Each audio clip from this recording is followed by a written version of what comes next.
A coalition of ambitious challengers stands before the imposing castle of the Demon Lord.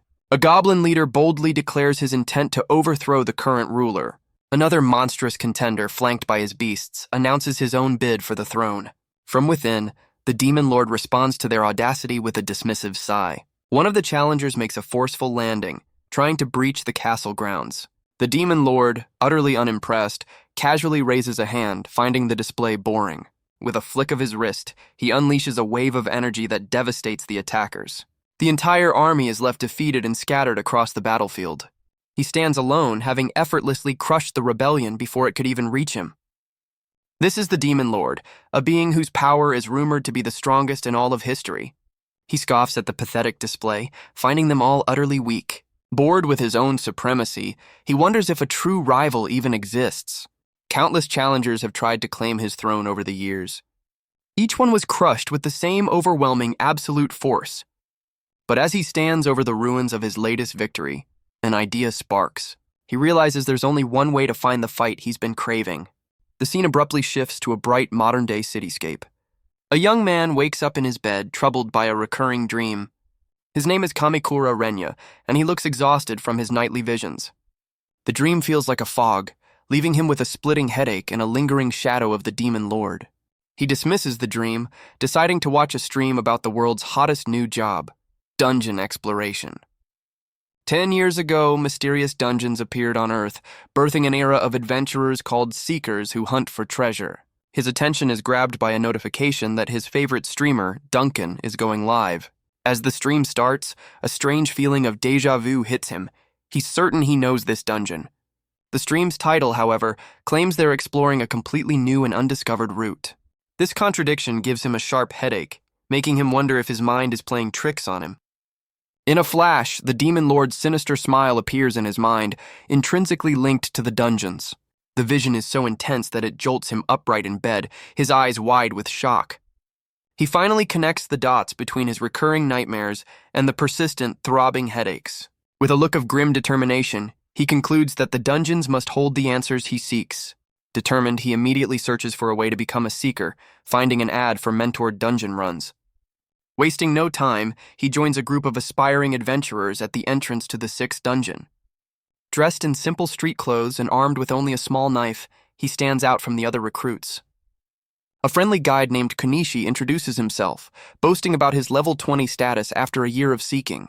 He cheerfully welcomes the new recruits, who offer a polite round of applause. Sensing their nerves, he confidently assures them that beginner dungeons are so easy, they barely need weapons.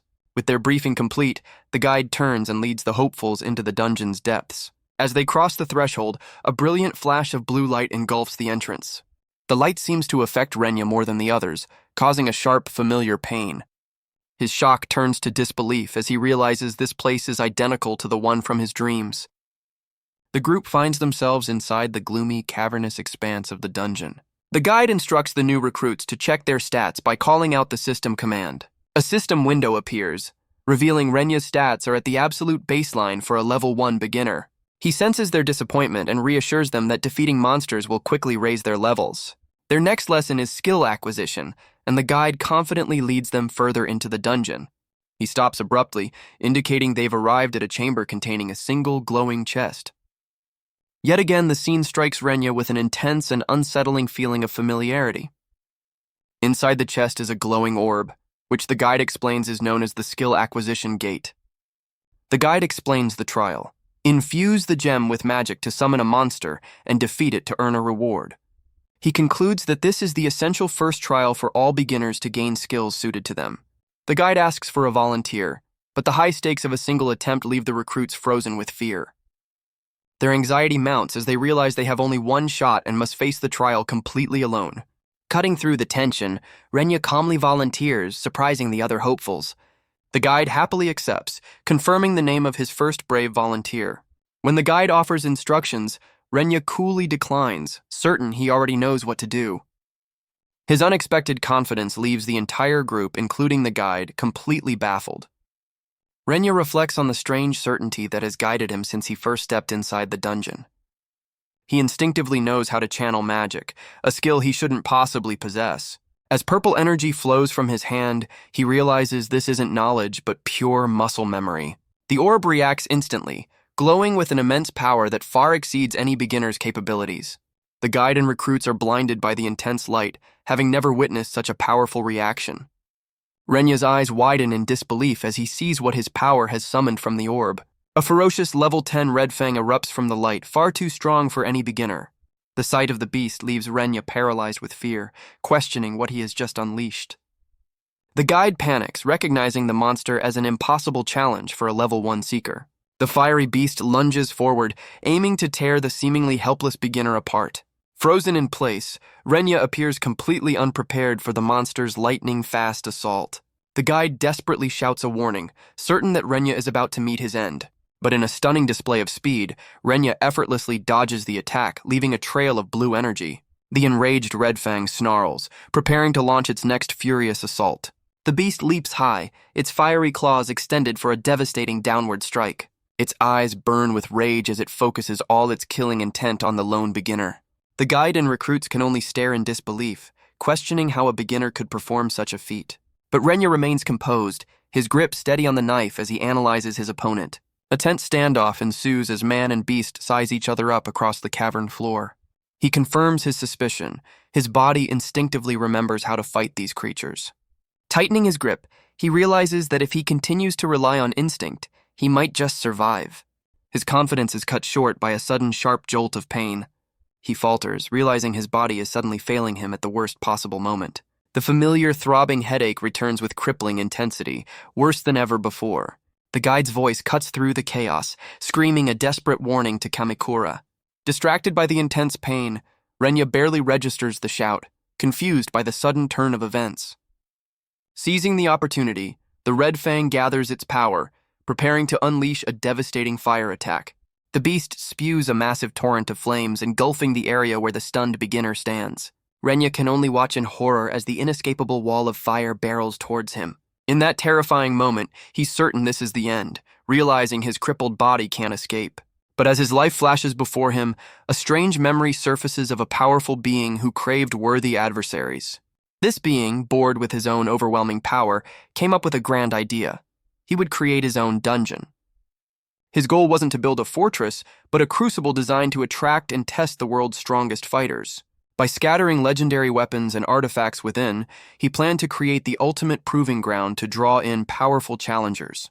This powerful being decided that if worthy challengers didn't exist, he would forge them himself. A crucial memory returns to Renya, revealing that every magic attack has a destructible core. Back in the present, he stands completely unharmed as the monster's flames part around him. With a single fluid motion, he slices his knife through the torrent of fire, dissipating the attack. The guide and recruits can only stare in disbelief, witnessing the impossible feat. The memory becomes clearer, revealing his past identity as the most powerful demon lord in history. Renya accepts the shocking truth. This legendary figure was his previous self. He realizes he is the creator of this very dungeon, which explains the unsettling familiarity. However, the memories of his death and how he ended up on Earth remain a frustrating mystery. Setting his confusion aside, he turns his attention back to the now cowering Red Fang. He resolves to deal with the monster first and his memories later. The Red Fang lets out a ferocious roar, its fear replaced by pure rage. He calmly regards the beast, identifying it as his first prey in a long time. A nostalgic smile crosses his face as he recalls the thrill of battle from his past life. Spurred by rage, the Red Fang lunges forward in a desperate final charge. Renya effortlessly sidesteps the attack, letting the beast rush past him. The guide and recruits are stunned, noticing the dramatic and sudden shift in his fighting style. He coolly analyzes the monster's predictable movements, finding them lacking. Enveloped in a powerful blue aura, Renya prepares to end the fight once and for all. In a final, desperate act, the Red Fang unleashes another massive blast of fire. He scoffs at the beast's futile attack, effortlessly parting the flames with his own power. With cold determination in his eyes, he declares the battle is over. A single, devastating slash of blue energy bisects the monster, ending its rampage instantly. He stands over the dissipating remains of the Red Fang, the victor of the one-sided fight. The guide and recruits are left utterly speechless, their understanding of the world shattered. As the last embers fade, Renya stands alone. the overwhelming power receding from his body. A system notification floods his vision, rewarding him for his overwhelming victory. His status screen reveals a massive jump to level 7 and the acquisition of a powerful new skill.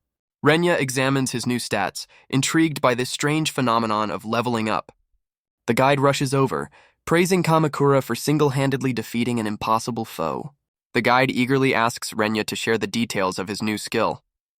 He's left speechless upon learning Renya's fire magic aptitude is already at level 6. Renya smirks, knowing it takes most people over a year to reach that level of mastery. Seeing a chance to witness more impossible feats, the guide encourages him to test his new magic. Renya considers this, intrigued to see how magic works under Earth's unfamiliar status system. As he focuses, the spell's formula and power instinctively flow into his mind, wrapping his hand in flames. His concentration is shattered by a sudden terrified scream from one of the recruits. The female recruit points in panic, her voice trembling with fear at a new arrival. The guide's face drains of color as he recognizes the terrifying presence of a wandering boss. A colossal tyrant golem emerges from the shadows, a monster far beyond their recommended level. The guide panics, knowing it's unheard of to find such a monster in a low-level dungeon. Renya, however, seems lost in thought, a flicker of recognition in his eyes. A memory surfaces of his demon lord self, deciding to add a randomly appearing boss to his dungeon. He had worried that adventurers were getting too comfortable in the easy zones, stunting their growth. The wandering boss was his solution to weed out the weak and force the strong to get even stronger. He even made the boss slow, cleverly giving adventurers a chance to escape and learn from the encounter. His past self had been incredibly proud of this seemingly flawless genius plan. He even remembers his attendant questioning his brilliant, if slightly unhinged, idea. Snapping back to the present, Renya is annoyed at the memory of his attendant's disrespect. He now understands this tyrant golem is a problem of his own creation, a seed he planted long ago. The guide takes a determined step forward, deciding they have no other choice but to fight. He and another recruit agree to become decoys, preparing to sacrifice themselves. Their escape is completely blocked by the colossal tyrant golem guarding the only exit. The guide rallies the terrified recruits for a final, hopeless stand against the monster. Just as he's about to give the order, Renya calmly steps in front of him. The guide is stunned when Renya confidently declares he will take down the golem alone. The entire party can only stare, their minds reeling from his unbelievable statement. The guide furiously objects, insisting a rookie has no chance against such a powerful foe. Unfazed, Renya calmly faces the towering golem, completely confident in his abilities. A powerful blue aura envelops his hand as he reveals this is the perfect chance to test his new skill. The tyrant golem towers over Renya, its presence radiating immense pressure. He begins to cast a spell, identifying the formula for a simple flame arrow. A brilliant magic circle materializes before him, glowing with fiery energy. He analyzes the spell, finding Earth's system-based magic stable but disappointingly weak. The guide watches in disbelief, convinced a basic spell is useless against the golem. Renya calmly agrees, knowing the spell in its current form is completely ineffective. Undeterred, he presents the basic magic circle to the imposing tyrant golem. A confident smirk appears as he decides to simply rewrite the spell into something far more powerful. He recalls the true nature of magic, modifying basic formulas to create personalized, powerful spells. He begins his incantation, commanding the spirits to gather and reshape the magic into his own design. He pours immense power into the spell, sacrificing stability for overwhelming force that only his skill can control. A smug grin spreads across his face, confident that a mere system could never contain the power of a demon lord. System notifications flood his vision as his fire aptitude skyrockets, instantly evolving to the intermediate level. The guide and recruits shield their eyes, completely staggered by the unbelievable surge of magical energy. The tyrant golem instinctively lumbers forward, drawn to the immense power gathering before it. Ignoring the guide's frantic warning, Renya pushes further, knowing the spell is still not strong enough for his liking. In a flash, another system notification confirms his magic has broken through yet another barrier, reaching the advanced level. The simple magic circle transforms into a colossal, intricate rune of pure, destructive fire. With a bead of sweat and a look of intense focus, he announces that the wait is finally over. He thrusts his hand to the sky, unleashing the full, terrifying power of his custom-made spell. With intense focus, he initiates the final conversion of his spell. The magic coalesces into a colossal transcendent flame spear, dwarfing the golem. With a single fluid motion, he hurls the devastating projectile toward its target. The fiery spear blazes through the air, a blur of pure destructive energy. The spear slams directly into the tyrant golem, engulfing it in an explosive impact. A monstrous face of fire erupts as the golem is utterly consumed by the spell's power. As the blinding light subsides, he stands calmly amidst the settling dust, his work complete. The once mighty tyrant golem disintegrates, its stone body crumbling into a pile of rubble. The entire party is left utterly speechless, their faces a mask of pure shock and disbelief. The guide's mind spirals into denial, desperately trying to rationalize the impossible power Renya just displayed. The recruits slowly come to their senses, overwhelmed with relief that they survived the ordeal. The guide offers his heartfelt thanks, but Renya simply looks away, unimpressed by the praise. Suddenly, Renya's body gives out, staggering under an unseen weight. He collapses to the ground, recognizing the backlash from his own immense power. His body trembles uncontrollably, a clear sign his human form can't handle the strain of his demon lord magic. Catching his breath, he concludes he'll need to be more careful when unleashing his true strength. The rest of the party cautiously approaches their savior, who now seems surprisingly vulnerable. Later, he reflects that regaining his memories has only raised more questions about his new life. The most pressing question haunts him. How could he, the strongest demon lord, have possibly died? He ponders the mystery of his reincarnation and the strange status system governing this new world. He mulls over the mysteries of his new world, realizing someone has deliberately unleashed dungeons upon Earth. This confirms his suspicion. A single mastermind is behind the entire chaotic system. A confident smirk crosses his face, intrigued by this unexpected challenge. He clenches his fist, recognizing the dungeons as a training ground and vowing to conquer them from the very beginning. He envisions an imposter on his throne and swears to crush anyone foolish enough to claim his title. His expression hardens with resolve, ready to reclaim his rightful place. The scene shifts to the ominous entrance of the 6th beginner dungeon. Inside, a pack of savage kobolds, recommended for level 20 players, stands guard. Undaunted, Renya confronts them alone despite being only level 18. As a kobold lunges, he casually prepares a basic flame arrow, ready to show them the difference in power. He launches the simple flame arrow directly at the charging kobold pack. The lead kobold roars defiantly, attempting to swat the spell away with its weapon. The flame harmlessly fizzles out, prompting the entire pack to lunge at him in a furious assault. He calmly assesses that beginner magic is too weak, but intermediate spells would be a waste of mana. With a new plan in mind, he conjures the basic flame arrow formula once more. He masterfully rewrites the spell, sacrificing its range to drastically amplify its destructive power. The spell is instantly converted into a point-blank, zero-distance flame as he closes in on a kobold. He unleashes the modified spell directly in the monster's face, creating a devastating fiery blast. Surrounded by embers, he reflects on his technique, using beginner mana to achieve advanced magic's power. The remaining kobolds are paralyzed with fear, their ferocious expressions melting into pure terror. A system notification confirms his level has instantly jumped to 21. He recalls his plan to skip beginner dungeons and head straight for the more rewarding intermediate ones. Lying in bed, he calmly scrolls through his phone, researching his next move. He discovers that defeating the beginner dungeon's boss is the only way to unlock higher-level challenges. He calculates that despite the level gap, his advanced magic is more than enough to defeat the level 30 boss. Smirking at the wiki's claim that it takes years to clear, he vows to conquer the dungeon by tomorrow. The next day, he arrives at the massive, glowing doors of the beginner dungeon's boss room.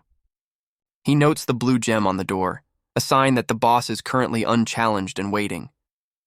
With the path clear, he confidently prepares to enter and claim his victory. He suddenly pauses and turns, sensing an unexpected presence lurking nearby. A well-equipped party of 3, a swordsman, a tank, and a mage, blocks his path. The party's leader questions Renya's presence, confirming they both have the same target, the boss. The group is visibly unsettled, shocked that a lone adventurer would dare challenge the boss room. Renya coolly introduces himself, making it clear he's a solo player with no intention of backing down. The party leader, a level 31 swordsman named Aoi Yuto, steps forward to formally introduce himself. His companion, a level 31 tank named Himura Shinji, sizes Renya up with a confident smirk. The final member, a level 30 healer and mage named Aoi Shizuku, gives a friendly introduction. Noticing their shared family name, Renya bluntly asks if the two are siblings, catching the girl off guard. Shizuku clarifies they are cousins and graciously invites him to address them by their first names. They quickly agree on the informal terms, establishing a surprisingly friendly rapport before the raid. Yuto suggests retreating, but Renya counters with a bold proposal to raid the boss together. The swordsman hesitates, reminding Renya that joining them means splitting the experience points. Renya casually dismisses the concern, leaving the entire party speechless at his indifference to the reward. Overjoyed, Yuto extends his hand, thanking Renya and eagerly accepting the team up. They seal the deal with a firm handshake, officially forming a temporary alliance. A system notification confirms the new party roster, with Yuto designated as the leader. With the team assembled, Yuto begins channeling his mana into the door's gem to unlock the boss room. Shizuku expresses her gratitude for his help, and Renya sincerely reciprocates the feeling. A flashback reveals his demon lord self, admitting he's truly grateful after a lifetime of fighting his battles alone. He remembers secretly admiring the heroes who cooperated, never imagining he'd one day be among them. He feels a genuine sense of warmth, touched by this unexpected camaraderie. Shizuku explains her group are childhood friends who decided to challenge the boss after only 6 months as seekers. Renya listens intently, her story jogging his memory about his research. He recalls the wiki stating it takes an average of 2 to 3 years to clear this dungeon.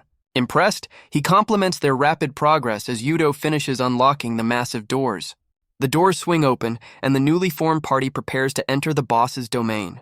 As they step inside, Shizuku curiously asks Renya about his own experience as a seeker.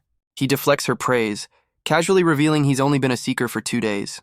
The entire party freezes, turning to him with expressions of complete and utter shock.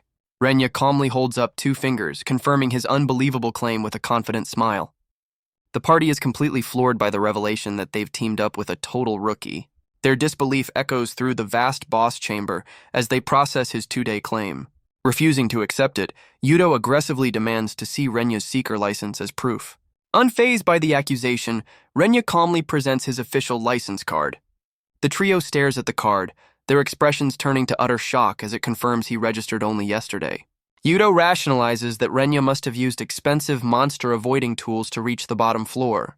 Shizuku apologizes for her cousin's skepticism, though she also seems worried about Renya's recklessness. She voices her concern, emphasizing the sheer danger of a 2-day seeker challenging the final boss. Renya internally acknowledges their harsh judgment, but smugly recalls his true identity as a former demon lord.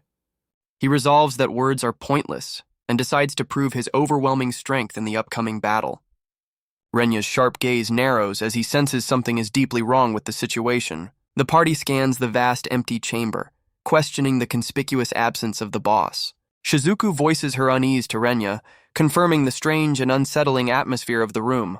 Yuto desperately asks Shizuku to open the exit, but she realizes with a jolt that they are trapped. Ominous red notifications flood the room announcing an extra boss has been summoned due to their party size. Himura recoils in shock, unable to comprehend the term extra boss. Yuto's confidence shatters into pure panic as the situation spirals completely out of their control. While his new allies freak out, Renya remains perfectly calm, curiously analyzing this unforeseen event. A magnificent lion wreathed in flames materializes before them, its fiery gaze locking onto the party. The entire group stands frozen, their faces a mixture of terror and disbelief as they confront the legendary hidden boss. Yuto panics, shouting that their intel never mentioned a hidden boss like this. Even Renya is perplexed, trying to recall if he ever designed such a feature for his own dungeon. Desperate for answers, Yuto orders Shizuku to appraise the beast, and she nervously complies. Shizuku focuses her mana, activating her appraisal skill to analyze the new enemy. The skill reveals the monster's identity. A flaming lion, a creature defined by its fiery mane. The fearsome lion stands before them, its entire body wreathed in intimidating flames. Shizuku's face drains of color as the appraisal reveals the boss's recommended level is a staggering 40. Yuto's hope shatters, realizing they are 10 levels too low to face this opponent. He questions the dungeon's logic, wondering why a beginner area would spawn such a powerful monster. With no escape, the party braces for a fight, accepting they must face this impossible challenge together. Renya's eyes widen in a sudden flash of memory, realizing the origin of this disaster. He recalls his past self, the Demon Lord, complaining that dungeon crawling had become too safe and boring. The Demon Lord remembers adventurers simply fleeing from his roaming monsters, avoiding any real challenge. Annoyed by their cowardice, he had decided that this safe approach would never forge true heroes. To spice things up, he designed a system to spawn a powerful extra boss after a set number of clears. His subordinate had protested, arguing that such a feature would be a death sentence for most challengers. The Demon Lord coldly confirmed that once trapped in the boss room, there would be no escape. He briefly considered his subordinate's point, admitting the concept might be a little too extreme. Instead of removing it, he decided to simply increase the number of parties required to trigger the event. Back in the past, the Demon Lord waves off his subordinate's worries, keeping his final decision to himself. In the past, the Demon Lord confidently moved on, leaving his subordinate to ponder his master's grand designs. Renya smirks, remembering how he panicked and set the trigger count so high he thought it was impossible to reach. He realizes with grim irony that the impossible has happened, triggered not in his old world but here on Earth. The sheer number of challengers on this new world was the one variable he never accounted for. Instead of despair, Renya is overcome with tears of pure, unadulterated joy at this miraculous turn of events. He feels an overwhelming urge to share this exhilarating moment with his terrified companions. Snapping back to reality, Renya abruptly turns, startling his party members who are still frozen in fear. He stands before them, a lone figure of excitement amidst a sea of dread and confusion. A strange aura envelops Renya as he clenches his fist, wondering why he's the only one thrilled by their impending doom. The flaming lion lets out a silent, fiery roar, its burning eyes fixed on the dysfunctional party. Renya calmly assesses the situation, deducing the flaming lion's fire resistance will make things tricky. He realizes his current arsenal is limited to fire magic, forcing him to devise a clever new strategy. Yuto, still underestimating him, shouts for the rookie Renya to get back to safety. Annoyed by their ignorance, Renya decides it's time to shatter their misconceptions about his strength. But just as he's about to act, he has a sudden change of heart, pausing his plan. He remembers his original purpose for creating this boss, to test challengers and foster their growth. Stepping in himself would deny Yuto's party the very challenge he designed for them. With a newfound resolve, he steps back and decides to entrust the battle to his companions. He watches from the sidelines, letting the trio face the fearsome beast he created. Without warning, the flaming lion lunges forward, launching a ferocious assault on the unprepared party. Yuto and Himura steel themselves for the incoming assault, taking their defensive positions. Renya watches with academic curiosity, ready to see if his companions have what it takes to survive. Himura bravely steps forward, taunting the beast to draw its attention onto his shield. The lion ignores the tank, instead lunging past him with terrifying speed. It cunningly redirects its attack, whipping a massive tail of fire directly at Yuto. Yuto looks up in shock as the fiery arc descends, leaving him no room to escape. He barely dodges the swift attack, frustrated by the monster's superior reflexes. Yuto warns his team that the creature's flames will burn them on contact. Renya observes with a critical eye, noting that the two frontline fighters are barely holding their own. He smirks, recalling the party's third member as Shizuku begins to channel her magic. Shizuku's eyes blaze with determination as she prepares to unleash her magic. She launches a massive sphere of water, hoping to douse the beast's flames. The spell collides with the lion, but its fiery aura instantly vaporizes the water. Her attack sizzles into nothingness against the creature's intense heat. Shizuku stares in disbelief, her most powerful spell rendered completely useless. Renya calmly assesses that her magic is simply too low level to penetrate the lion's defenses. Refusing to despair, Yuto charges forward to re-engage the monster in close combat. Himura follows suit, conjuring a magical shield to protect his teammates. The two fighters coordinate their assault, flanking the beast from both sides. Unimpressed, the flaming lion glares back, its power far from diminished. Yuto celebrates prematurely, believing his sword strike has found its mark. Himura's hope surges, thinking a sustained assault might actually defeat the beast. But their brief success only enrages the flaming lion, which unleashes a deafening roar. The gash on the lion's side glows with intense heat, beginning to mend itself instantly. Yuto watches in horror as the wound vanishes, realizing their efforts were futile. The fully regenerated lion retaliates with a magical counterattack, overwhelming Yuto's defense. A massive explosion of fiery energy erupts from the beast, engulfing both frontline fighters. Shizuku looks on in terror as she witnesses her companions get blasted by the powerful attack. Springing into action, she rushes forward, preparing to cast a healing spell on her fallen comrades. The lion immediately shifts its focus, its glowing red eyes locking onto the vulnerable healer. Shizuku freezes, paralyzed by the sudden shift in the monster's attention. Even while injured, Yuto's first thought is for Shizuku's safety. The downed tank, Himura, uses his last bit of strength to warn her to flee. The massive beast confronts the lone healer, its fiery maw open in a terrifying roar. As the flaming claw descends, she confronts the grim reality of her own demise. A surge of defiance courses through her as she rejects the idea of dying here. But just as the beast strikes, an unseen force intercepts the blow with a resounding impact. Knocked to the ground, she looks up in disbelief, miraculously saved from the fatal blow. She looks up in confusion to see Renya's back, a swirling aura revealing he was her mysterious savior. Her mind struggles to process the impossible, her gaze fixed on the rookie who just saved her life. The flaming lion snarls, momentarily stunned but far from defeated by the unexpected intervention. Renya calmly notes that the beast's fire resistance is just as high as he designed it to be. He deduces that his instant improvised spell was only a fraction of his true power. A confident smirk spreads across his face as he acknowledges the overwhelming power gap between them. Cracking his knuckles, he relishes the challenge of facing his own overpowered creation. He stands as a lone guardian, shielding the bewildered Shizuku from the monster's wrath. Renya coolly considers the best way to dismantle the fearsome boss he brought to life. He instructs Shizuku to tend to her injured teammates, confidently taking on the fight himself. Trusting his words, she hurries away, leaving the rookie to face the fiery behemoth alone. The enraged lion retaliates, swiping at Renya with a colossal claw wreathed in roaring flames.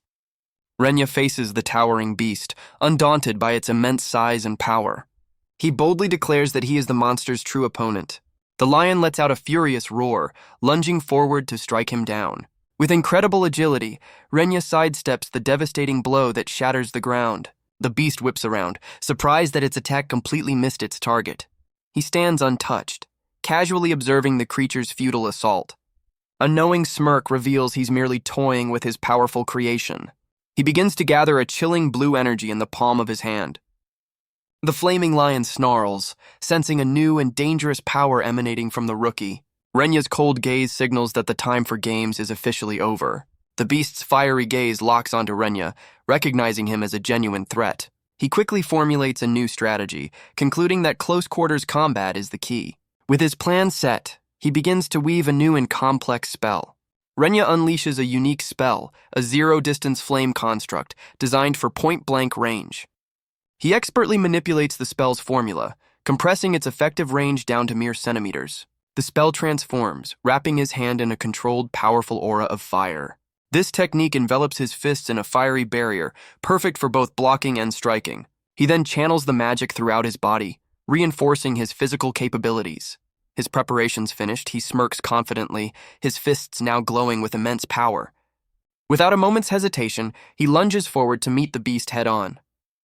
He unleashes a furious volley of magically enhanced punches directly into the beast's face. The flaming lion snarls in rage, stunned by the unexpected pain from the close-quarters assault.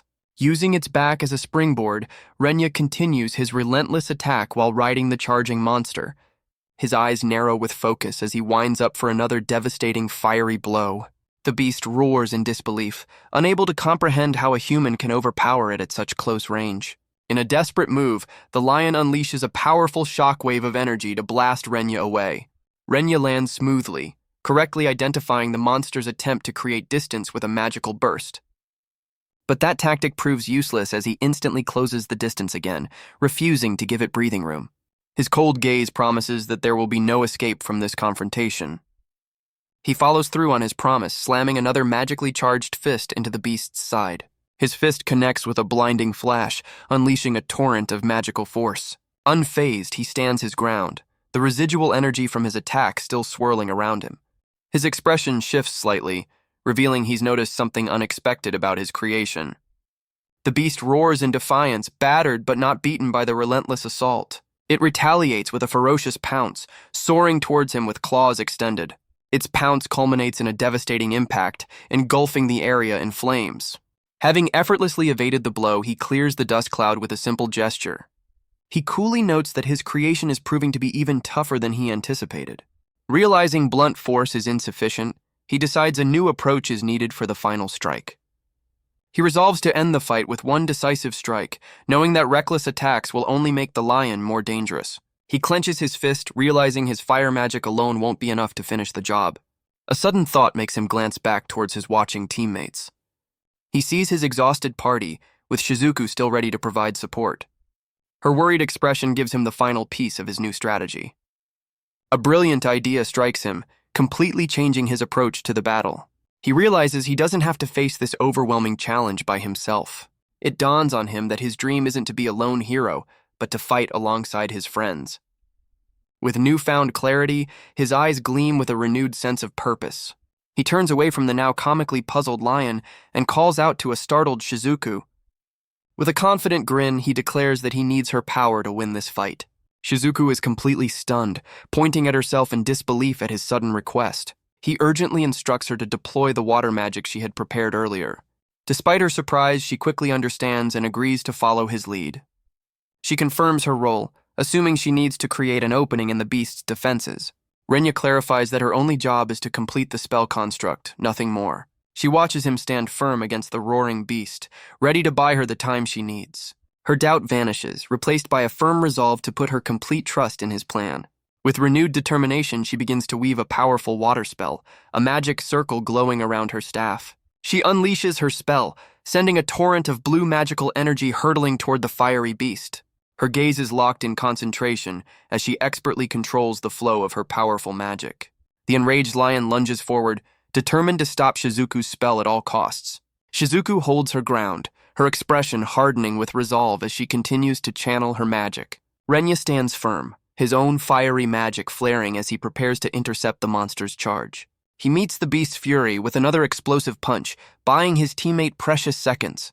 The lion snarls, momentarily stunned but still pushing forward with incredible force. With a single gesture, Renya conjures a chain of pure fire, commanding the beast to halt. The magical restraint slams into the lion, wrapping around it and causing it to roar in agony. The clash of elemental forces results in a massive cloud of steam and dust, obscuring the battlefield.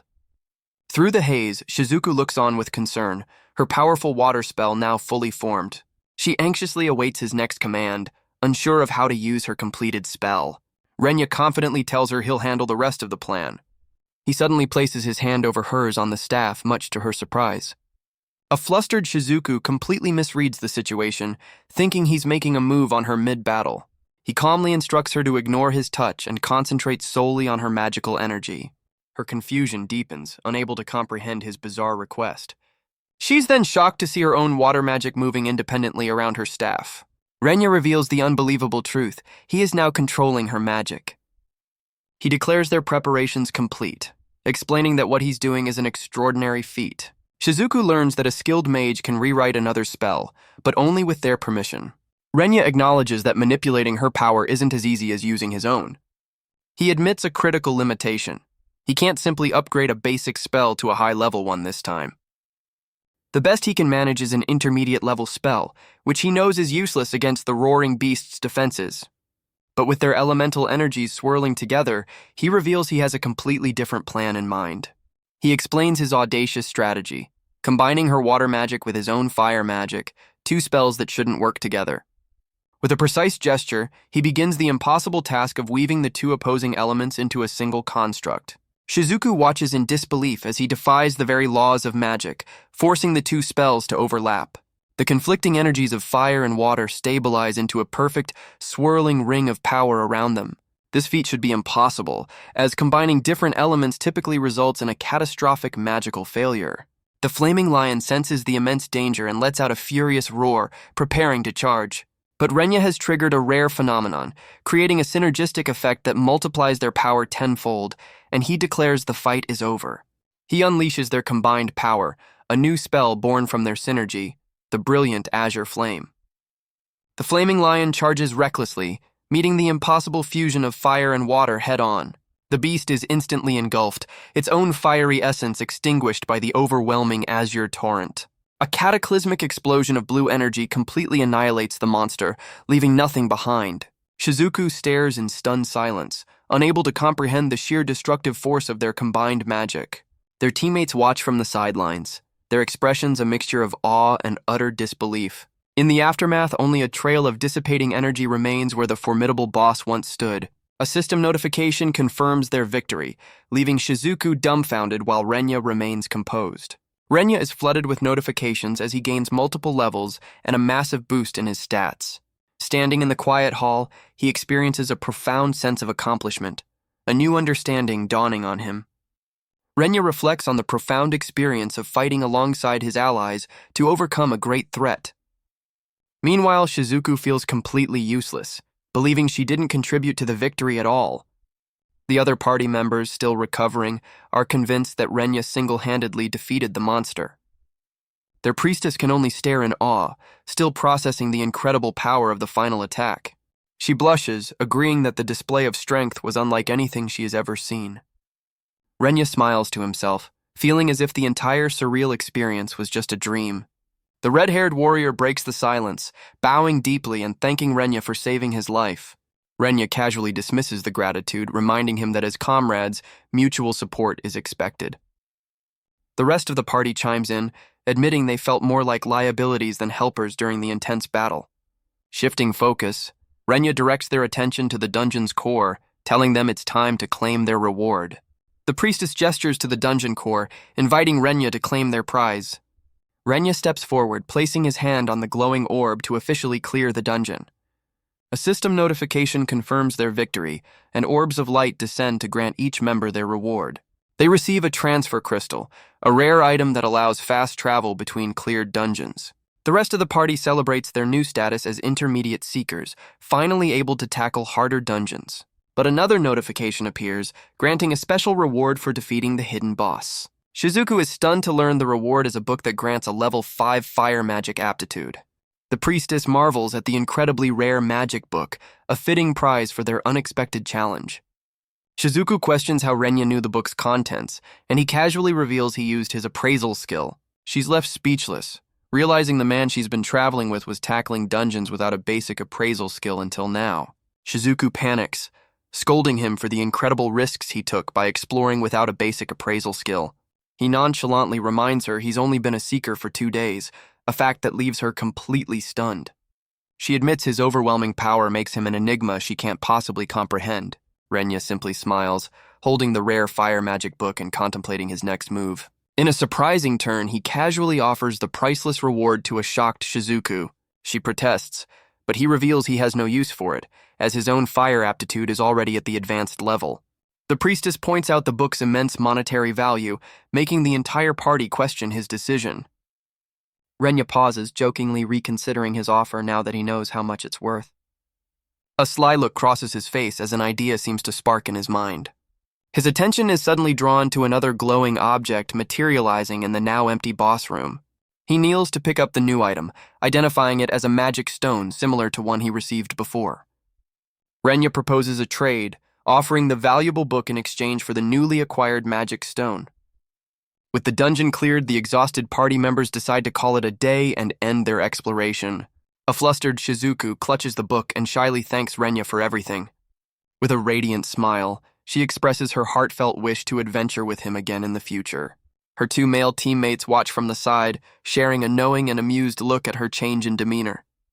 They tease her about her newfound gentleness, prompting an embarrassed outburst from Shizuku. The very next day, Renya wastes no time and decides to immediately tackle an intermediate-level dungeon. He arrives alone at the entrance of the 6th beginner dungeon, ready for his next challenge. To reach his goal, he must first navigate to the transfer zone located within this beginner dungeon. Renya stands within a glowing magic circle, identifying it as the transfer zone. He examines the transfer crystal, a beginner's reward that can only send him to 1 intermediate dungeon. With a flash of determination, he activates the crystal, initiating the teleportation sequence. He materializes in a desolate ice cavern, disappointed that the random transfer didn't lead to a high-value dungeon. A sudden realization dawns on him as he recognizes the frigid landscape as one of his own creations from his past life. He recalls this dungeon is in the unpopular Ertl region, a place he never developed, making it utterly worthless. The former demon lord is comically horrified, realizing he's been sent to his own least favorite creation. Composing himself, he observes the local monsters, lamenting his goal to find aptitudes other than fire. An icy beast emerges, confirming his memory that this dungeon holds nothing of value for him. With his path blocked and no rewards in sight, he concludes his only way out is the transfer stone. He recalls that a transfer stone, a rare boss drop, is the key to adding new destinations to his crystal. Renya grows frustrated, realizing a single stone would have let him choose his destination freely. A new idea strikes him. This dungeon might hold the key to advanced dungeons, but he's not yet ready for that leap. He curses his past self for this massive oversight in dungeon design, a blunder that now haunts him. Deciding on a new course of action, he resolves to use his crystal and return to the surface immediately. A quick check of his status reveals his impressive stats and advanced fire aptitude, despite his low level. Back in the city, Renya enters the bustling Seeker Guild for the first time, taking in the lively atmosphere. He marvels at the sheer number of adventurers and the vast array of goods available for purchase. A wave of nostalgia hits him as he wishes he could have seen such a vibrant community in his previous world. Renya walks up to the counter, informing the receptionist he intends to buy a transfer stone. The guild receptionist politely asks to see his seeker license for verification. Renya calmly presents his high-tech identification card. She apologetically informs him that transfer stones are restricted to experienced seekers. A nearby adventurer overhears, noting that Renya is just a brand new seeker. The long-haired man turns, a smug look on his face as he sizes Renya up. He mockingly points out Renya's rookie status to the flustered receptionist. A condescending grin spreads across the man's face, clearly enjoying the situation. The smug adventurer walks away, leaving Renya to face the guild's strict policies. The receptionist firmly repeats that only those who have cleared a beginner dungeon can make the purchase. Renya coolly reveals he's already defeated a beginner boss, stunning the receptionist into silence. The smug adventurer is completely taken aback, his condescending attitude vanishing in an instant. She verifies his claim by observing the glow from his transfer crystal, confirming he cleared a dungeon in only 3 days. The receptionist points out that his 3-day clear shatters the national record of 1 month. Despite the receptionist's shock, Renya remains unfazed, knowing his seemingly impossible feat is a fact. The commotion at the counter attracts the attention of other seekers, who are surprised to see the receptionist so flustered. Murmurs spread through the guild as adventurers speculate he must have leeched off a stronger party, much to Renya's annoyance. The smug adventurer who initially mocked him spots an opportunity to stir up more trouble. Flanked by his crew, the adventurer approaches Renya with a menacing grin, ready to assert his dominance. The group of veteran seekers surrounds the lone rookie, creating a tense and intimidating standoff in the middle of the guild. Onlookers identify the man as Usako, a C-rank seeker infamous for crushing the spirits of promising newcomers. Renya calmly assesses his opponent, noting that C-rank seekers are ranked by their impressive level.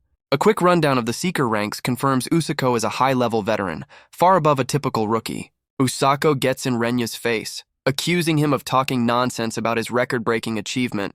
Renya coolly questions the accusation, while the terrified receptionist watches his bold response. The veteran declares he will personally test Renya's claims, ignoring the receptionist's desperate pleas to de-escalate. Usako justifies his aggression as a service to the guild, a way to expose a potential fraud. He gives Renya an ultimatum: apologize and walk away or face the consequences. With a subtle, confident smirk, Renya makes his decision without a word. He boldly accepts the challenge, promising to show the veteran seeker his proper place. The scene shifts to the guild's training grounds, where the two now face each other, ready for a duel with the entire guild watching. The crowd murmurs, recognizing Usako's infamous title as the Newbie Crusher. Onlookers shake their heads, lamenting the rookie's terrible luck for drawing the veteran's ire. Convinced of the outcome, some adventurers suggest getting a healer on standby for the aftermath. Usako taunts Renya, questioning if the reality of the duel is finally making him scared. The veteran's face contorts with malice as he promises to make Renya pay for not backing down. Renya cuts him off with a smirk, challenging Usako to let his actions do the talking. Usako's condescending grin returns, infuriated by the rookie's unwavering arrogance. The nervous receptionist stands between the two fighters, confirming they are ready to proceed. With a swift motion, she signals the start of the duel, and Usako instantly erupts in a fiery aura. He activates a physical enhancement skill, his body surging with power as he prepares to charge. Renya calmly analyzes the veteran's physical enhancement, deeming it decent but predictable. He confidently concludes that such a simple power-up can be easily dismantled by pure technique alone. To the crowd's shock, Renya activates his own physical enhancement, his hand igniting with a fiery glow. Usako lunges forward with a furious roar, unleashing a powerful energy-infused strike. With almost casual grace, Renya sidesteps the attack, leaving the veteran swinging at empty air. Onlookers are left speechless, stunned that the rookie is effortlessly evading the C-rank Seeker's assault. The receptionist watches in disbelief, questioning how a 3-day-old Seeker could possess such skill. Renya masterfully weaves through the barrage, ducking under a wild swing to find his opening. He seizes the opportunity, driving a precise, powerful fist straight into Usako's midsection. The veteran's face contorts in pure shock and pain, his arrogance instantly wiped away by the solid blow. Renya realizes his punch had no effect, recognizing the massive gap in their raw power. Usako effortlessly catches the rookie's fist, his irritation growing at the boy's audacity. With a burst of energy, the veteran flings Renya across the training ground. Renya flips through the air and lands perfectly on his feet, completely unfazed by the toss. Enraged, Usako unleashes a wide-area skill, a swirling storm of fiery red energy. The devastating attack rains down, threatening to overwhelm the entire arena. A smug grin spreads across Usako's face, certain his ultimate move has finished the fight. His confidence shatters into disbelief as he sees Renya emerge from the smoke. The rookie stands completely untouched, the veteran's powerful assault having missed entirely. Usako grudgingly admits Renya has some skill, but mockingly asks if he's ready to give up. Renya coolly reminds the veteran of his own promise to show him his proper place. Infuriated, Usako vows to thoroughly crush the rookie's spirit for his insolence. The rookie simply offers a calm smile, seemingly appreciating the veteran's determination. With a fiery fist and a confident grin, Renya challenges Usako to make the fight entertaining. The veteran scoffs from across the arena, questioning the source of the rookie's unyielding nerve. Losing his composure, Usako lunges forward again, intent on wiping the smirk off Renya's face. As the C-rank Seeker closes in, Renya calmly analyzes the situation, acknowledging his opponent's strength. He concludes the gap in their raw power is too vast for his current techniques to bridge. Renya realizes he needs a decisive finishing move if he hopes to win this fight. Usako grows visibly frustrated, shouting at Renya for simply darting around and evading his strikes. Usako gathers a swirling vortex of fiery energy, insisting that mere evasion is futile. Renya calmly identifies the attack as the same burning red rain, but his expression hints at a deeper understanding. The rookie notes the magic energy is on a completely different scale, realizing the veteran intends to end it all in one strike. Usako's face twists into a victorious sneer, certain that the rookie's journey ends here. Just as the veteran prepares his ultimate move, Renya realizes this is the exact finishing blow he was waiting for. A sly, confident smile spreads across Renya's face as his plan falls perfectly into place. He calmly activates a spell of his own, Parallel Expansion, causing intricate golden runes to dance around him. The crowd erupts in confusion, baffled by his decision to use a seemingly basic spell against a C-ranker's ultimate attack.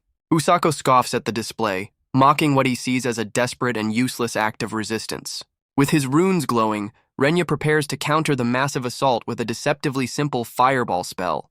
Renya unleashes a volley of small fireballs, which fly directly toward the stunned veteran. The rookie's seemingly weak projectiles meet the C-ranker's overwhelming fiery assault head-on. Usako roars in defiance, refusing to believe he could be challenged by such a rudimentary spell. Instead of a fiery impact, the spells collide in a blinding flash of pure white-hot light. The entire arena is overwhelmed as the spectators shield their eyes and ears from the sensory overload. Renya reveals his true strategy, a modified spell of enhanced sound and light, effectively a magical flashbang. The spell's origin is shown as a firework display, repurposed from celebration to combat. Disoriented and blinded, Usako's ultimate attack fizzles out as he stumbles in confusion. The rookie's plan succeeded, severing the veteran's connection to his magic and leaving him vulnerable. With his opponent incapacitated, Renya reaches out, announcing his intention to steal the veteran's spell formula. Renya reveals that Usako's overwhelming power only made it easier to seize control of the spell. The veteran's own ultimate attack now swirls obediently above him, completely under the rookie's command. With a confident smirk and a simple hand sign, Renya initiates his spell formula hijack.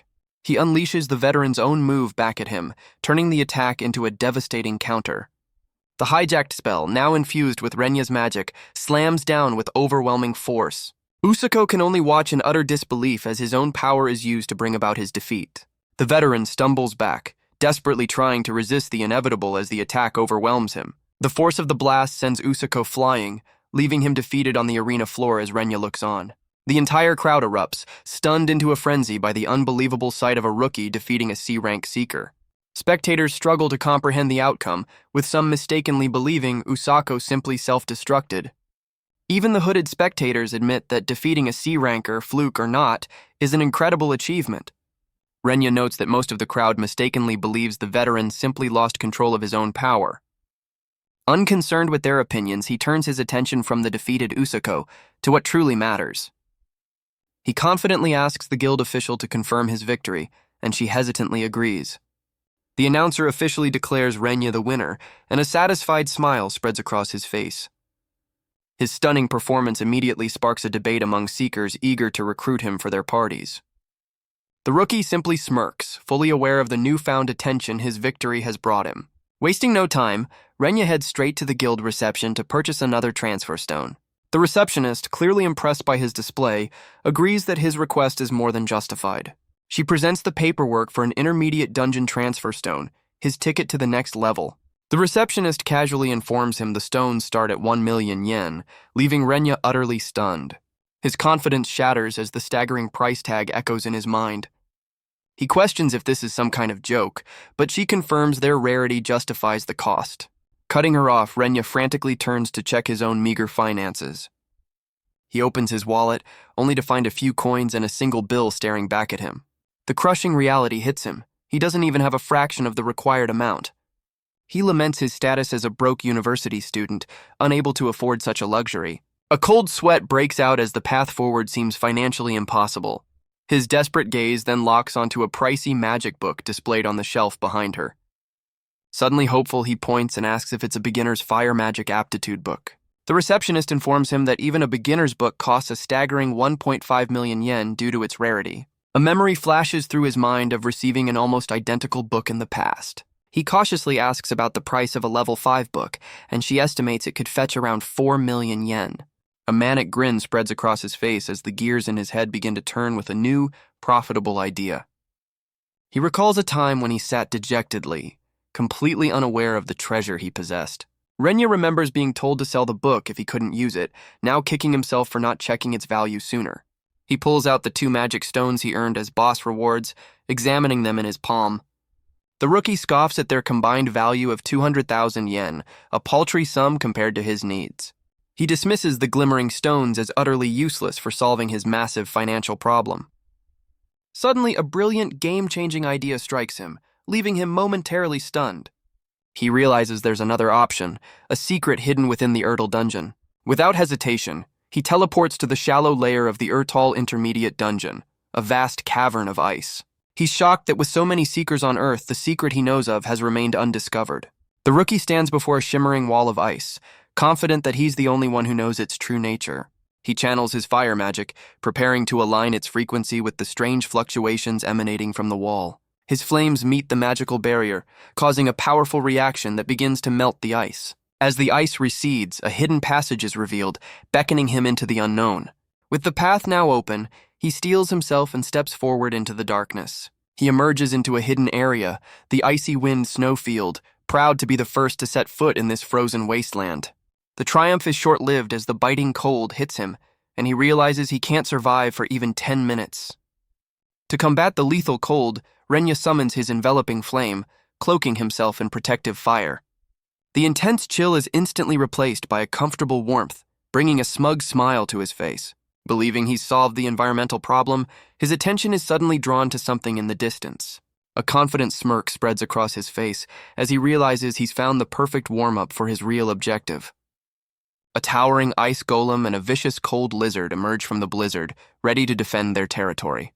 He finds it amusing that ice-based creatures would dare challenge a master of fire magic. Still, he clenches his fist, deciding to at least acknowledge their foolish bravery before crushing them.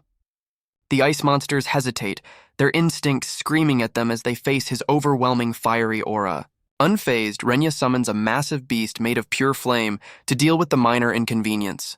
After dispatching the guardians, he arrives at a grand, ornate door, the entrance to the hidden boss room. He knows the hidden boss is an ice dragon, with a recommended level of 60 to defeat it. The rookie pauses to consider his own level, which is far below the daunting recommendation. A quick check of his stats confirms he's only level 30, exactly half of what's suggested. Despite the massive level gap, he smirks, confident that he won't even break a sweat. With unwavering resolve, he places his hand on the door's fiery mechanism to proceed. The colossal doors swing open, revealing a blinding light from the boss chamber within. Stepping inside, he's greeted by the magnificent and intimidating sight of the ice dragon. The beast lets out a low growl, its glowing eyes locking onto the lone intruder. Renya simply grins, his own fiery aura flaring up in response to the challenge. He amplifies his enveloping flame, preparing to show the dragon the true meaning of heat. He knows the dragon's breath can freeze him, and his amplified flame is rapidly draining his magic. Realizing he's on a timer, he decides to end the fight in a single decisive instant. The ice dragon roars, preparing its attack, but Renya stands his ground, ready for the challenge. The beast gathers a massive amount of frigid energy in its maw, preparing to strike. It unleashes a devastating torrent of ice breath, aiming to obliterate the lone intruder. Unimpressed, Renya casually raises a hand as a fiery magic circle swirls to life. He counters with a great flame shield, sending a colossal wall of fire to meet the icy blast. His flames effortlessly swallow the dragon's attack, pushing back with overwhelming power. The ice dragon stumbles back, completely shocked that its ultimate move was so easily neutralized. Refusing to give the beast a moment to recover, Renya prepares to unleash his own fiery assault. He surges forward, wreathed in flames, ready to turn the tables on the beast. He unleashes a rapid-fire barrage of fiery projectiles, pummeling the dragon's defenses. The beast staggers back from the relentless assault, unable to withstand the sheer heat. With a confident grin, he knows this is just the beginning of his counterattack. Planting his foot firmly, he channels his power for an even more devastating blow. Renya closes the distance and lands a direct, explosive punch on the dragon's chest. The force of the impact sends the colossal beast flying helplessly into the air. He calmly observes his handiwork, knowing an airborne enemy is nothing more than a sitting duck. A massive, intricate magic circle of pure flame materializes around him, signaling his final move. The ice dragon looks down in horror, realizing it's trapped in the sky with nowhere to run. The dragon gathers its remaining power, its eyes glowing with desperate fury. Renya smirks, recognizing the beast is betting everything on a single condensed blast. He decides it's only proper to answer the dragon's final stand with his own full power. In a last-ditch effort, the beast unleashes a concentrated beam of pure, freezing energy. With unwavering focus, Renya prepares to release the full might of his own spell. He summons his ultimate attack, the Supreme Transcendent Flame Spear. The two cataclysmic attacks collide in a blinding flash of fire versus ice. His spear of fire effortlessly pierces the icy blast, striking the dragon directly. The charred remains of the once mighty beast crash to the ground, its flames extinguished. A flood of system notifications confirms his victory, rewarding him with numerous level-ups. With the boss defeated, a system message confirms a special reward awaits him. He's presented with 3 powerful ice-themed items, a book, a sword, and a staff. A knowing smile crosses his face as his eyes lock onto one particular item. While the weapons are tempting, he dismisses them and reaches for his true prize. He triumphantly holds the magic book, revealing it was his sole reason for coming here. As he opens the grimoire, ancient runes of power flow from its pages and envelop him. The system confirms his success, granting him the coveted magic freeze skill. He clenches his fist, thrilled that he can finally begin crafting his own magic tools. This new skill is the final piece he needed to unlock his full potential as a craftsman. He then recalls his ultimate fire spell, already planning how to combine it with his new ice ability. He begins the delicate process of channeling his fire magic into a spell formula, stopping it just shy of activation. At the critical moment, his eyes narrow as he activates his newly acquired magic freeze skill. A wave of icy energy washes over the fiery runes, locking the spell formula in a state of suspended animation. He's cleverly repurposed a defensive skill, meant to stop enemy spells for his own innovative crafting. With the first stage complete, he holds the crystallized form of his ultimate spell, ready for the next step. He initiates the imbuing process, forcing the frozen spell formula into the Flaming Lion's magic stone. He calmly holds the newly created artifact, a magic stone now brimming with the power of his ultimate flame spell. A closer look reveals the intricate runes of his ultimate spell, now permanently inscribed within the glowing stone. With a triumphant grin, he declares his project a success, a magic stone containing his supreme transcendent flame. He reflects that only a stone with extreme fire resistance, like the Flaming Lion's, could have survived the imbuing process. He realizes that just a small infusion of magic will be enough to release the freeze and activate the ultimate spell. He considers the market, noting the severe lack of powerful, single-use attack items. A greedy glint appears in his eye as he imagines the immense profit his new invention will bring. To make the item safe for anyone to use, he decides to add a shock-canceling spell to negate the powerful recoil. He also plans to create weaker versions, imbuing less resilient magic stones with more basic spells. With a look of pure satisfaction, he finishes his first batch of enchanted stones. He lays out his newly crafted magic stones, confident their sale will be enough to afford a transfer stone. Although his theory is sound, he knows he needs someone else to test the item for a true evaluation. He returns to the entrance of the dungeon, a vast and desolate snowfield. Wreathed in flames to ward off the biting cold, he waits for a suitable test subject to appear. His wait is cut short as he senses an approaching party, realizing they've discovered the hidden route. He overhears their excitement and feels a little guilty for having already cleared the area, including its boss. The group voices their concerns about the powerful monsters lurking within the newly found passage. A member of the party wisely suggests caution, remembering they're only in an intermediate-level dungeon. Deciding to make his presence known, he casually steps out from his hiding spot to greet them. The adventurers are none other than his former party members, who stare back in utter disbelief. Even the stoic party leader can't hide his surprise at this unexpected reunion. The red-haired warrior explains they found an unmarked route, completely unaware Renya already knows. Connecting the dots, the warrior points out that Renya just emerged from the very path they discovered. Renya casually admits to exploring the hidden area, leaving his old comrade completely speechless. The warrior, fired up, refuses to believe Renya has cleared everything. Certain treasures still await them. Renya nonchalantly advises them to come back tomorrow if they're after the area boss, as it needs about 20 hours to respawn. The two adventurers are left utterly bewildered by his mention of a respawn timer. The leader questions if Renya truly defeated the area boss, and Renya confidently confirms he did. For proof, he reveals the glowing, crystalline materials he obtained from the defeated boss. The sheer magical energy radiating from the proof leaves them stunned, with the leader admitting Renya is as incomprehensible as ever. The tense reunion is suddenly interrupted by the party's mage, who urgently calls out his name. Visibly flustered, she stammers that she's been wanting to apologize, leaving Renya to wonder what happened.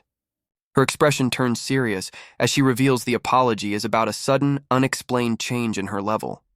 She bashfully recounts the Flaming Lion fight, trying to explain how a brief interaction with him led to the strange situation. Renya grows uncomfortable as her poor choice of words earns him suspicious glares from his former comrades. She clarifies that the system mistakenly credited her with the Flaming Lion kill after he empowered her spell. The mage tearfully reveals that because of this, she suddenly gained 3 entire levels. While Renya sees no issue, she's horrified, believing she stole a huge amount of experience from him. Clenching her dress in guilt, she explains this is the real reason she needed to apologize so desperately. He nonchalantly brushes off her apology, claiming he can earn back that much experience in half a day.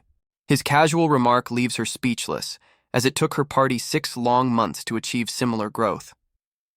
Renya realizes his own incredible progress has made him forget the struggles of an average adventurer. Despite his reassurances, the mage insists on repaying him for the unintentional boost. Faced with her unwavering determination, Renya sighs, recognizing her stubborn nature. A sudden thought strikes Renya as he considers the mage's determination to repay him. He realizes this is the perfect opportunity, as he was just looking for someone to test his new magic stones. The mage looks on in confusion, completely unaware of the brilliant idea forming in his mind. Having made up his mind, he reaches into his pocket to retrieve his new invention.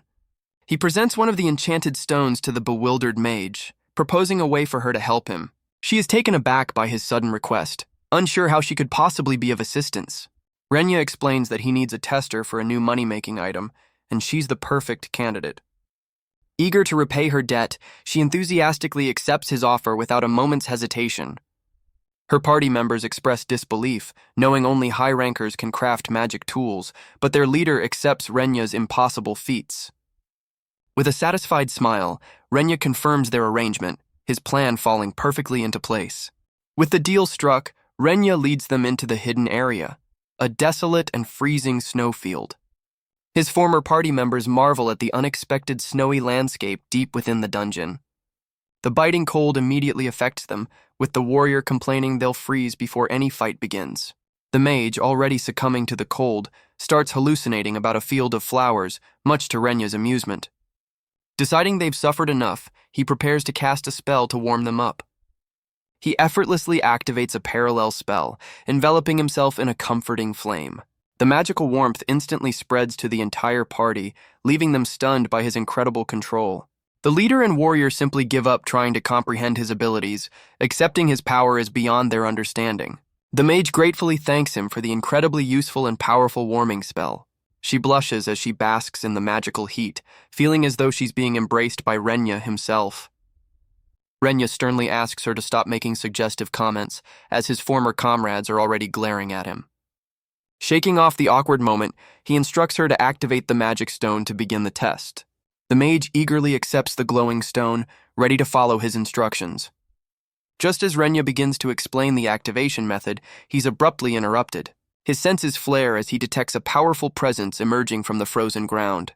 A colossal crystalline hand erupts from the snow, shaking the entire area. A massive Giga Ice Golem rises before them, its glowing eyes locking onto the party. The mage shouts in panic, completely caught off guard by the sudden ambush. Her terror intensifies as she reads its stats, realizing it's a formidable level 50 monster. Renya coolly informs her that it's not just any Giga Ice Golem, but a much deadlier reinforced variant. He explains these variants are powered up by consuming magic stones or being exposed to special energy. His former comrades panic, realizing they are completely outmatched and insisting on an immediate retreat. Renya, however, grins with excitement, seeing the perfect test subject for his experiment. He hands the mage his most powerful magic stone, urging her to give it a try against the golem. She stares at the small stone in disbelief, doubting it could have any effect on such a colossal foe. Unfazed by her doubt, Renya gives her an enthusiastic cheer of encouragement. They stand together, dwarfed by the immense ice golem looming over them on the frozen battlefield. The mage closes her eyes, resolving to trust Renya and hoping her attack will at least create an opening for him. Her eyes snap open with newfound determination, putting her faith entirely in his ability to finish the fight.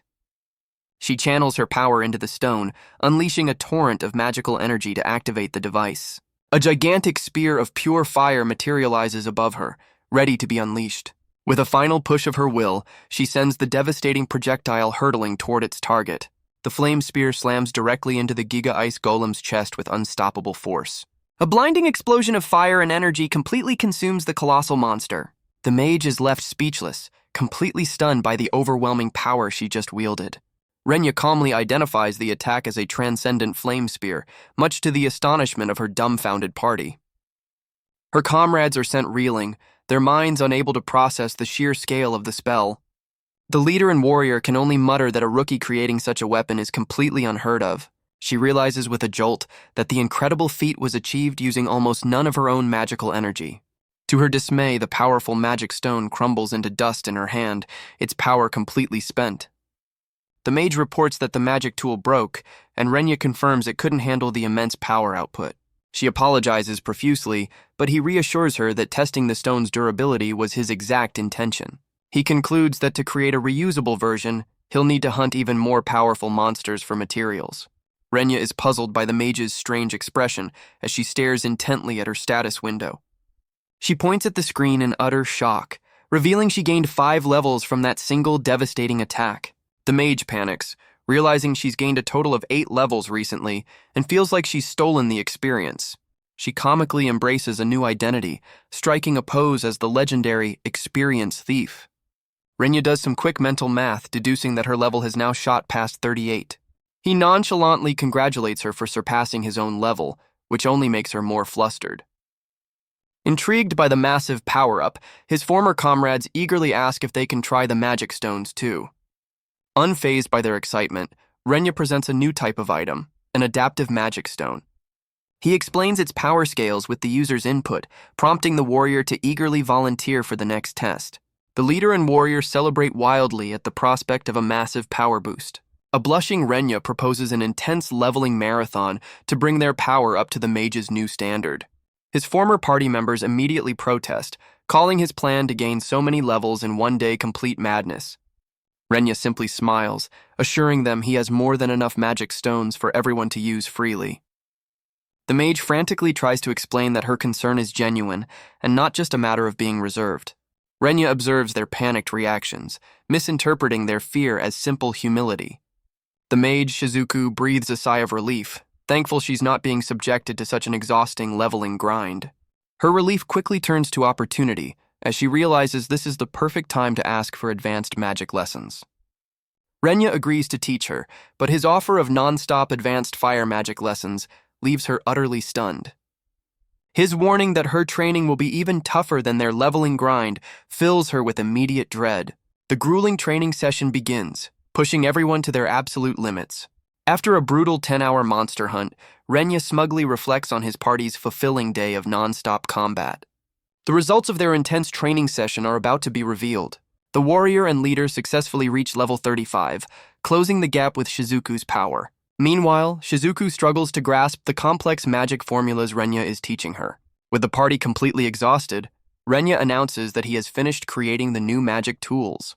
Having completed their training in crafting, Renya heads straight for the Seeker Guild's reception. The receptionist looks up with a nervous expression, caught off guard by his arrival. He dumps a pile of glowing green magic stones onto the counter, leaving the receptionist to wonder what they are. Renya coolly states his intention to sell the magic tools, stunning the receptionist with the sheer quantity. She asks for a moment, using her appraisal skill to evaluate the mysterious gems. Meanwhile, Renya calculates the funds he needs, hoping to earn at least 2 million for his next venture. The receptionist grows suspicious as she examines the stones, sensing something is off. She informs him that her appraisal skill is completely useless on his items, leaving him puzzled. The guild worker explains that all dungeon-acquired magic tools should be identifiable through appraisal for evaluation. Renya quickly deduces that since he crafted them himself, they don't follow the usual rules. An awkward silence falls between them as the unprecedented situation sinks in. The receptionist is left speechless upon learning that Renya himself is the creator of these unidentifiable artifacts. The receptionist lets out an awkward laugh, struggling to believe his claim. She dismisses his story, accusing him of finding a secret stash rather than crafting the tools himself. Convinced she's solved the mystery, she beams triumphantly, leaving Renya baffled by her assumption. Her expression turns serious as she explains the guild can't purchase items they can't evaluate. Renya ponders the setback, realizing this complicates his plan to sell the stones quickly. He then suggests a straightforward solution, a live demonstration to prove their worth. They move to the Seeker Guild's official training grounds to conduct the test. The receptionist returns after a short wait, having brought someone to assist. She prepares to introduce the expert she's brought to help with the evaluation. A stoic swordswoman steps forward, her hand resting on her blade, ready to put the magic stones to the test. The receptionist introduces their expert, a stern C-rank seeker named Mizuki, brought in to test the tools. Renya offers a friendly introduction, unfazed by the swordswoman's serious demeanor. Mizuki gives a curt acknowledgement, her expression remaining guarded and professional. She examines the stone, quickly identifying it as a variable power-type artifact. The receptionist proposes a single max power test to gauge its potential, and Mizuki agrees. With the terms set, they prepare to unleash the magic stone's power on a training scarecrow. Renya watches with mild curiosity, finding the primitive-looking training dummy rather quaint. While setting up, the two women exchange whispers about Renya's surprisingly recent promotion. Mizuki directly questions Renya about crafting the tool himself, and he nonchalantly confirms her suspicions. She declares that for a homemade item, simply scratching the durable scarecrow would be a remarkable achievement. With a determined gaze, Mizuki announces the start of the test, channeling energy into the stone. A swirling vortex of fiery runes materializes, signaling the activation of a powerful spell. The runes coalesce into a blindingly bright ring of pure magical energy. The receptionist stares in utter shock, her expectations completely shattered by the immense power on display. Mizuki struggles to contain the raw energy, her expression tense as she prepares to unleash the attack. She fires a devastating beam of concentrated fire, which slams directly into the training dummy. The scarecrow is immediately engulfed in the overwhelming force of the fiery blast. After the smoke clears, the top half of the durable training dummy has been completely obliterated. Mizuki looks on with a surprisingly disappointed expression, underwhelmed by the destructive result. She notes that a true top-tier artifact would have left nothing of the scarecrow behind. While the women stand in stunned silence, Renya quietly hopes his creations are worth at least 50,000 yen each. He looks on, completely bewildered by the swordswoman's apparent dissatisfaction. The receptionist reveals the scarecrow was as tough as a level 60 monster, and the tool used less than half the normal energy. Mizuki's professional composure finally cracks, shocked by the tool's incredible efficiency. The receptionist turns to Renya with stars in her eyes, her previous skepticism replaced by pure admiration. She excitedly declares his creation a truly incredible magic tool, much to his calm surprise. After he asks if they're sellable, she enthusiastically confirms they are highly marketable. She then suggests a staggering price of 400,000 yen per stone, far exceeding his wildest expectations. Renya is left speechless, his mind reeling from the massive potential profit. Misinterpreting his shock, the receptionist raises the offer to 500,000 yen each to secure future business. The receptionist realizes the stones are a gold mine, perfect for both new and experienced seekers. Renya's brain short-circuits as he does the math on his unexpected windfall. The final sum of 10 million yen hits him like a ton of bricks, leaving him utterly stunned. He calmly accepts the deal, while the receptionist celebrates their lucrative new partnership. Meanwhile, Mizuki eyes one of the stones, seeing it as the key to her own ambitions. Her goal is revealed, a 2 million yen transfer stone for the 9th intermediate dungeon. With his pockets now full, Renya easily purchases the expensive transfer stone he needed. Now holding his prize, he prepares to register it and move on to his next objective. He brings out the transfer crystal and a mysterious clear orb, preparing to link them. As the two artifacts touch, the crystal flares with magical energy, beginning the registration process. Renya smiles, confirming the successful registration of the transfer stone. The transfer crystal is revealed to be a key item for registering and traveling between different dungeons. With his new destination locked in, he looks forward to the challenge of an intermediate dungeon. He immediately teleports to the torchlit corridors of the 9th intermediate dungeon's middle layer. Renya observes the bustling area, realizing this popular dungeon is crowded with other seekers.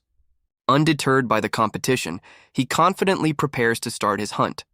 He wastes no time immediately unleashing a powerful fire spell on a nearby monster. His magic manifests as a fiery phoenix, a testament to his growing elemental mastery. After a swift victory, he kneels to collect the valuable monster core left behind. His efforts are rewarded as a status window reveals he's reached level 48, with his stats and skills significantly boosted. After clearing the dungeon's middle layer, Renya arrives at the imposing entrance to the boss room. He reflects on the days spent hunting specific monsters to gather the required key items. With the final stone in hand, he places it into the door's intricate locking mechanism. This dungeon's unique puzzle requires 7 specific magic stones to grant access to the final chamber. As the sigil completes, the massive doors grind open, bathing him in a brilliant light. With a look of sheer determination, he prepares to step into the unknown. He enters not just a boss room, but a hidden chamber belonging to a master mage. The room is a vast study, lined with shelves of mysterious potions and forgotten artifacts. Suddenly, a sinister purple magic circle flares to life on the floor, heralding the boss's arrival. From the arcane energy, a cloaked figure wielding a wicked-looking staff emerges to confront him.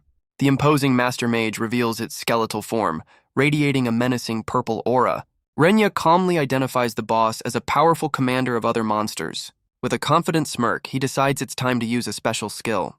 He activates his appraisal skill, his eye glowing with a blue analytical light.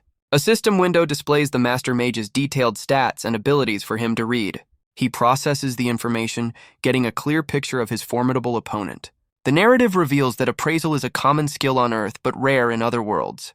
He recalls purchasing this convenient skill for a hefty price of 500,000 yen. Intrigued by the new magic he's discovered, Renya prepares for the coming battle with a grin. The Master Mage counters by raising its staff, conjuring 3 massive rings of arcane energy. The rings unleash a horde of magically enhanced monsters, from wolves to orcs. He feigns surprise, sarcastically wondering if he'd been daydreaming too long. Without hesitation, the summoned beasts charge forward to attack. His appraisal skill identifies the first threat as a level 40 Greyfang wolf. The next is a hungry bird, a slightly weaker level 35 monster. He notes that the Master Mage's control makes these minions unusually powerful for their level. Unfazed, Renya meets the wolf's charge with a fist wreathed in an enveloping flame. He swiftly pivots, unleashing another fiery strike on an airborne attacker. He realizes the boss is using the minions as a distraction to leisurely chant a more powerful spell. With a confident grin, Renya prepares his own magic, certain of his victory. Renya unleashes a magic freeze spell designed to disrupt the very formula of his enemy's magic. The Master Mage reels in shock as its powerful incantation is suddenly and completely neutralized. Panic flashes across the skeletal boss's face, its confidence shattered by the unexpected counter. With a cunning grin, Renya reveals he's already preparing his own devastating spell formula. He unleashes Crimson Torrential Rain, showering the battlefield and the remaining minions in a fiery downpour. The Master Mage desperately erects a magical barrier to shield itself from the relentless assault. While the boss is pinned down, Renya calmly weaves several more complex magic circles on the floor. He judges the boss's impressive but ultimately futile defense as naive and predictable. Renya then converts his attack into stone-piercing rain, condensing the magic into a single overwhelming sphere of destruction. The Master Mage is consumed by the cataclysmic blast, but a narrator's voice hints that the battle's outcome was not what it seemed. The narrator foreshadows an unexpected reunion with someone from his past. The Master Mage is completely overwhelmed by the colossal sphere of destructive fire. A cataclysmic explosion of light and energy marks the end of the powerful boss. Renya stands victorious as a flood of level-up notifications confirms his successful hunt. His gaze is drawn upward as a brilliant light, the dungeon's reward, descends from the ceiling. The light materializes into a physical object, landing gently on his shoulder. His appraisal skill identifies the drop as a 3-star Ring of Magic storage, a valuable mana-saving tool. A satisfied smirk crosses his face, knowing this new item fits perfectly into his grand strategy. He examines the ring, recognizing it as the key to overcoming the high energy costs of his spells. With greedy eyes, he scans the room for other treasures, determined to claim every last one. The scene shifts to the interior of the 9th Intermediate Dungeon, where other adventurers are exploring. Elsewhere in the dungeon, a ferocious, fiery wolf monster lets out a vicious roar. Renya stands unfazed as the beast collapses in a heap of flames, another easy victory for him. He calmly reviews his status, noting his impressive growth to level 51 and his enhanced fire magic skills. Satisfied with his progress, he decides to end his hunt for the day, just as another party passes by. The leader of the nearby party rallies his team to push deeper, but he pauses, sensing something. His female companion expresses shock, arguing that they should be more cautious and stay in the middle layer. Her attention is suddenly captured by another group, and she stares in disbelief at one of its members. Renya recognizes her as Mizuki, the woman who once helped him test out new magic equipment. Unaware of his presence, Mizuki passionately insists to her own party that they have the strength to advance. Mizuki insists their new magic tool is enough to handle any threat, but her party remains skeptical. Renya quietly observes from a distance, his interest piqued by the mention of a magic tool. She presents a glowing green crystal, claiming it will match her teammates' firepower with half the mana cost. The other woman, Himura, dismisses the notion, pointing out the inherent limitations of such items. Mizuki argues that her low magic consumption as a swordswoman makes the tool's cost negligible. Himura's patience finally snaps, and she furiously tells Mizuki to stop repeating herself. The party leader steps in, ending the discussion and ordering a full retreat to the guild. Mizuki glares with frustration, her ambition clashing with her team's cautious approach. Renya watches the dejected party walk away, a thoughtful look on his face. The scene shifts to the guild, where Renya, using the alias Mr. Kamikura, is being thanked for a delivery. The guild worker beams with joy, confirming the receipt of all 20 magic tools. She enthusiastically encourages him to bring more, citing high demand from other buyers. Renya contemplates the business opportunity, but his focus shifts to Mizuki's party, discussing their internal struggles. His gaze sharpens, zeroing in on the troubled group with keen interest. The 3 adventurers sit in tense silence, the weight of their disagreement hanging in the air. He recalls their argument from the previous day, piecing together the source of their conflict. Nearby, another party debates their next move, with the leader pushing to advance and his companion warning against it. Himura clarifies that her real concern is Mizuki's reckless ambition, not their party's strength. Observing from afar, Renya speculates that Mizuki's desperation must have a deeper cause. Suddenly, a guild-wide announcement chimes, capturing the attention of every seeker in the hall. The announcement reveals an additional sale of the variable-type magic tools that previously sold out instantly.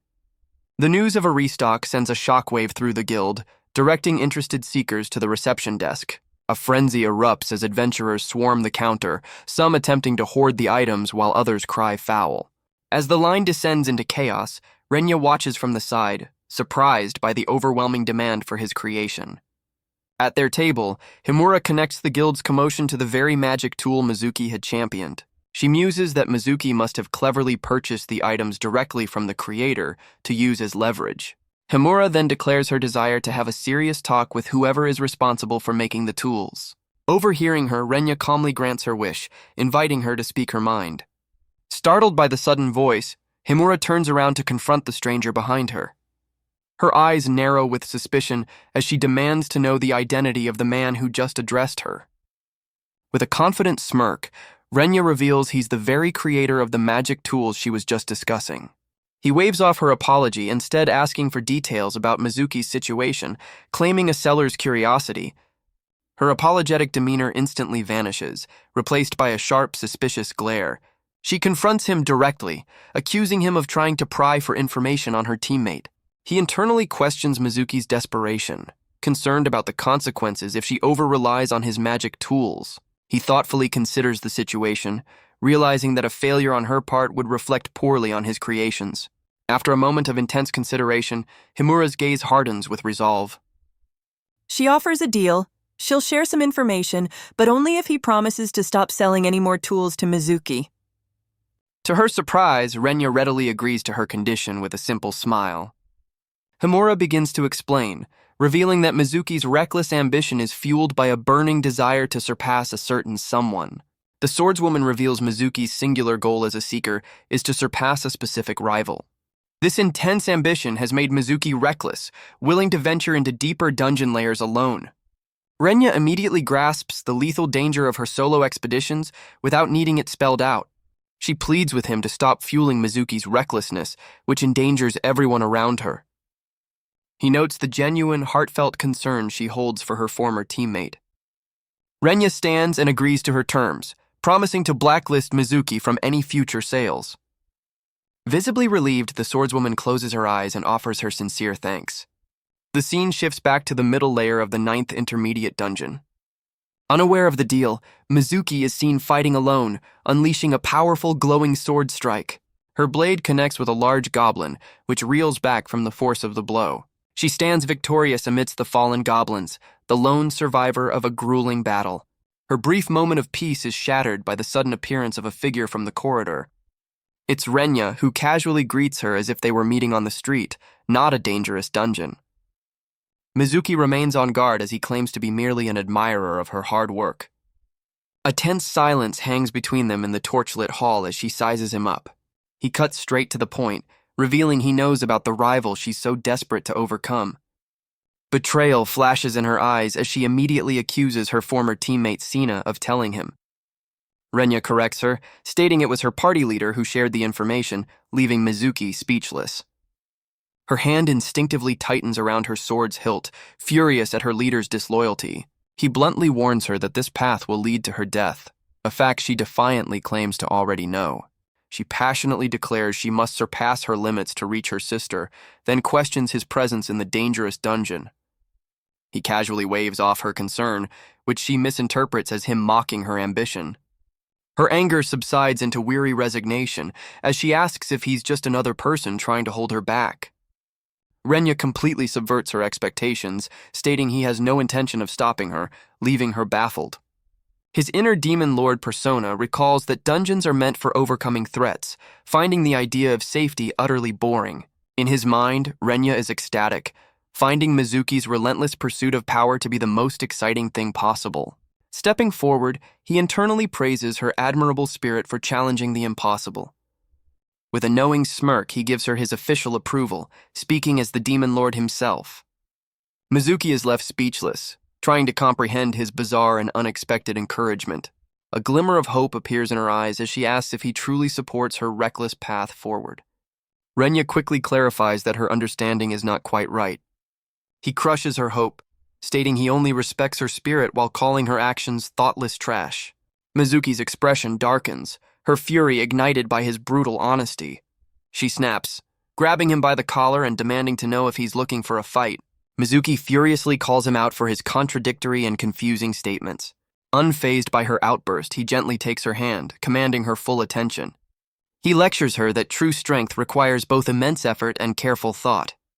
Renya diagnoses her problem. She has the drive but lacks the strategy, charging headfirst into danger. He drives his point home by flatly calling her an idiot, which stuns her into silence. He challenges her to recall a time she defeated a stronger enemy, questioning if it was just through mindless swinging. His challenge leaves Mizuki speechless, forced to confront the truth in his words. Renya waits patiently, his calm demeanor a stark contrast to her inner turmoil. Finally, she turns away, her body language screaming defeat as she grips her sword. He smirks, asking if she's finally seen the error of her reckless ways, but she just tells him to stop talking. Declaring she's just tired, Mizuki decides to retreat from the dungeon for the day. He internally praises her wise choice, while she mentally notes how incredibly irritating he is. Unfazed by her attitude, he casually decides to offer her a parting gift. He tosses a glowing green crystal at her, which she catches with a look of confusion. He explains it's an improved magic tool, far more efficient than her previous ones. When she questions the gift, he admits it's a reward for her admirable fighting spirit. He tells her the powerful crystal will definitely prove its worth to her in the future. She sarcastically asks who he thinks he is, unknowingly guessing his true identity as the Demon Lord. With their conversation over, she turns to leave the dungeon for the day.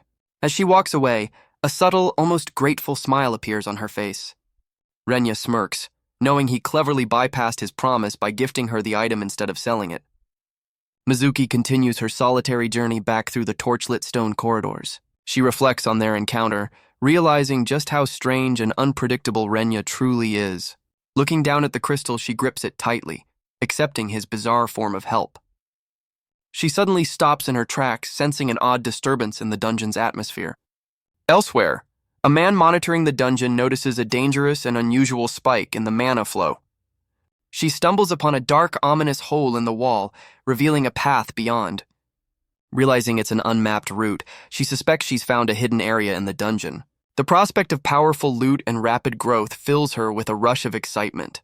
But Renya's lecture on strategy gives her pause, his words echoing in her memory. Deciding to play it safe, she resolves to inform her party leader and tackle it with them later. As she turns away, the hidden passage behind her begins to mysteriously seal itself. A sudden magical signal pierces the air, a desperate call for help from deep within the passage. Alone and out of time, she realizes she can't go back for reinforcements. Her grip tightens on her sword as she makes a split-second life-or-death decision. Forgetting her caution, she charges into the darkness, now on a rescue mission instead of a treasure hunt.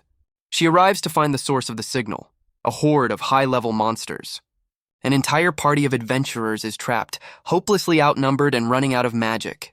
Their mage is injured and exhausted, clutching her staff with no energy left to fight. A brave warrior vows to protect her, urging her to focus on recovering her strength. His heroic stand is cut short as a swarm of goblins immediately rushes past his defenses. A massive goblin raises its sword, preparing to strike down the defenseless mage. Just in the nick of time, Mizuki charges forward to intercept the fatal blow. She unleashes a devastating fiery arc with her sword, cutting through the monsters. The goblins are instantly engulfed in a powerful blaze, their attack completely neutralized. Mizuki looks at her hand, surprised she already had to use the magic tool from Renya. She puts on a brave face, vowing to get the injured adventurers out of this mess. The warrior begins to thank her, his voice filled with relief and gratitude. Their brief moment of hope is cut short by a blood-curdling scream from the party. A new, far more terrifying threat emerges. A massive, multi-eyed Giga Trent. Mizuki is stunned as her system identifies the creature as a staggering level 80 boss. She instantly realizes a monster this powerful is completely out of place here. Her worst fears are confirmed as she identifies it as a rare and deadly wandering boss. She quickly analyzes its movements, noting its immense power is offset by its slow speed. However, a glance at her own injured leg shows she's already at a disadvantage. Facing the beast, she understands that escaping alone is one thing, but protecting others is another. She orders the other adventurers to escape while she holds the line. Mizuki bluntly tells them their presence would only be a hindrance. Her harsh words stun the warrior, who realizes she's right. She promises to follow them once she's certain they're safe from the looming beast. The grateful party finally retreats, leaving Mizuki to face the boss alone. With them gone, she reveals her true plan: stall for a few minutes and then escape. She steals her resolve, preparing to execute her dangerous delaying tactic. The Giga Trent wastes no time, launching a massive glowing tendril in a furious attack. The powerful strike whips past her as she stands her ground, analyzing the monster. She desperately searches for a weak point, trying to decide where her attack will be most effective. The Giga Trent's tendrils slam shut, sealing the only exit behind her. Mizuki's escape plan shatters as she realizes she's completely trapped. To make matters worse, the boss summons a legion of high-level undead and goblin minions. Now completely surrounded, she glares at the monstrous tree, her situation growing more desperate. Knowing she's outmatched, she decides her only hope is to force an opening and break through. The Giga Trent unleashes another devastating tendril strike before she can even move. She barely registers the incoming attack, her reaction time pushed to its absolute limit. With a desperate twist, she narrowly evades the massive glowing limb. She brings her sword up, deflecting the powerful blow with a shower of sparks. The sheer force of the impact sends her stumbling backward, struggling to keep her footing. The impact knocks her to the ground, and a small green gem slips from her grasp. Her eyes widen in terror as she realizes the true gravity of her predicament. Her gaze falls on the gem, remembering it was a special magic tool from Renya. With no other options, she snatches the gem, her hand closing around her last hope. She thrusts the gem forward, unleashing its stored energy in a desperate final gambit. A torrent of brilliant, fiery energy erupts from the gem, slamming into the monstrous tree. The sheer scale of the explosion leaves even her momentarily stunned and confused. The flames coalesce into a roaring dragon, revealing the true power of Renya's improved tool. Shaking off her surprise, she sees her chance and decides to flee deeper into the dungeon.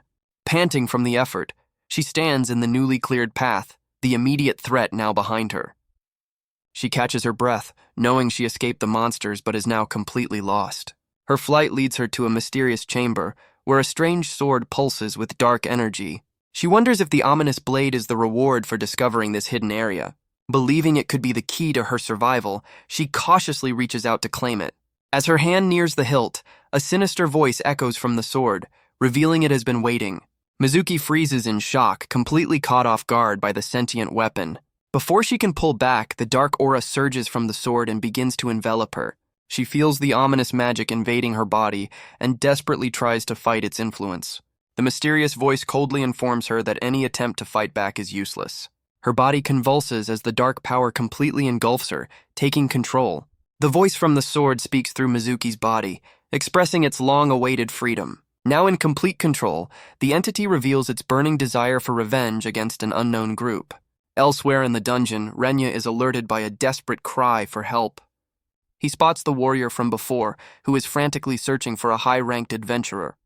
The party explains their predicament, revealing they were ambushed and had to leave a comrade behind. Renya finds their story suspicious, knowing that monsters of that caliber shouldn't exist on this floor. His doubts are erased when the warrior reveals they encountered a rare level 80 wandering boss. Understanding the gravity of the situation, Renya's expression turns serious. He confidently offers to handle the boss if they lead him to the hidden area, unaware that a possessed Mizuki is lurking nearby. The warrior is taken aback by Renya's calm and powerful demeanor, sensing he's more than he appears. Renya is stunned to see Mizuki walking towards them, her eyes empty and a dark aura swirling around her. He focuses on the ominous sword in her hand, which pulses with a sinister purple energy. A flash of recognition hits him. He realizes with dread that he's encountered this cursed blade before.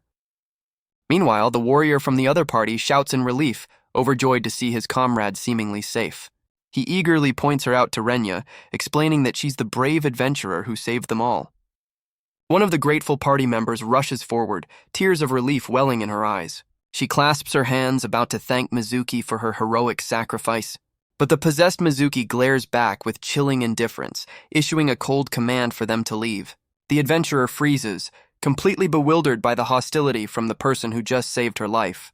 Without warning, the possessed Mizuki unleashes a vicious strike with the dark sword, aiming directly at her former allies. She brings the cursed blade down with terrifying force, her expression utterly devoid of emotion. Renya springs into action, shielding the grateful adventurer with a wall of his own fiery magic. The dark energy of the sword collides with Renya's flames, erupting in a violent clash of power. The rest of the party watches in stunned silence, unable to comprehend the sudden betrayal. Unfazed, the possessed Mizuki readies her stance, the sinister purple aura around her growing stronger. As the party questions her motives, Renya grimly reveals the horrifying truth: Mizuki's body has been hijacked. The entity controlling Mizuki offers a chilling smile, acknowledging that Renya figured out the situation quickly. Renya stares her down, demanding to know the identity of the being that has taken over his friend's body. The entity scoffs at his questions, declaring that if he plans to get in the way, he'll be dealt with. She immediately follows through on her threat, unleashing another devastating slash aimed directly at Renya. Renya effortlessly sidesteps the dark energy, a mocking expression on his face. He smirks, confidently questioning if such clumsy attacks could ever hope to land. Enraged, the entity declares it's done holding back and gathers its dark power for a real attack. A focused beam of sinister energy shoots forward, forcing Renya to slide out of its path. Renya's gaze sharpens as he correctly identifies the malevolent entity as a demonkin. He puzzles over the situation, wondering why a powerful demonkin would need to possess a weaker host. Concluding that something is amiss, Renya demands the entity stop hiding and reveal its true form. The possessed Mizuki's eyes burn with rage as she scoffs at his bold words from a defensive position. She furiously questions his ability to challenge her, levitating with raw power. In an instant, Renya closes the distance, appearing directly behind the surprised entity. He lands a swift blow to her neck, attempting to incapacitate her. Renya firmly grabs her wrist, informing the entity that it has been caught. The demonkin smirks, believing he won't risk harming Mizuki's body to defeat it. Renya considers this ultimatum, completely unfazed by the entity's desperate gambit. Instead of a physical attack, he unleashes a powerful magic freeze spell on her. The entity's eyes widen in disbelief as its connection to its power is abruptly severed. Standing over her, Renya confirms that her magical energy has been completely sealed. Now powerless, the possessed Mizuki collapses to the floor, utterly immobilized. Renya declares his next step, freezing the dark magic that has invaded his friend's body. In a last-ditch effort, the entity tries to fight back, refusing to be exorcised so easily. The dark entity is violently expelled from Mizuki's body, escaping Renya's spell just in time. He supports the weakened Mizuki, considering his mission a success even though the entity fled. With Mizuki safe, Renya turns his attention to the cursed sword lying on the dungeon floor. Mizuki slowly regains her senses, her eyes now clear of the demonic influence.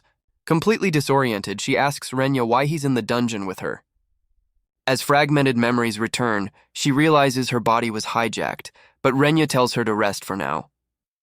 He entrusts Mizuki to the other adventurers, but one of them suddenly points in alarm toward the cursed sword. A sinister purple mist billows from the blade, coalescing into a menacing form. The mist solidifies, revealing a monstrous horned demonkin who proudly declares its true form has been unleashed. The other adventurers stare in absolute horror, paralyzed by the sight of the true monster. The demonkin taunts the party's terrified silence, its back turned as its purple aura intensifies. It reveals a crucial weakness, explaining it possessed Mizuki to bypass a seal trapping it in the dungeon. The monster boasts about its superior power, threatening to possess another host after eliminating them all. Renya remains completely unfazed, calmly questioning the point of the creature's elaborate plan. Enraged by his dismissive attitude, the demonkin's eyes flare with crimson fury. It finally reveals its true motive, to exact revenge on the demon lord who sealed it away.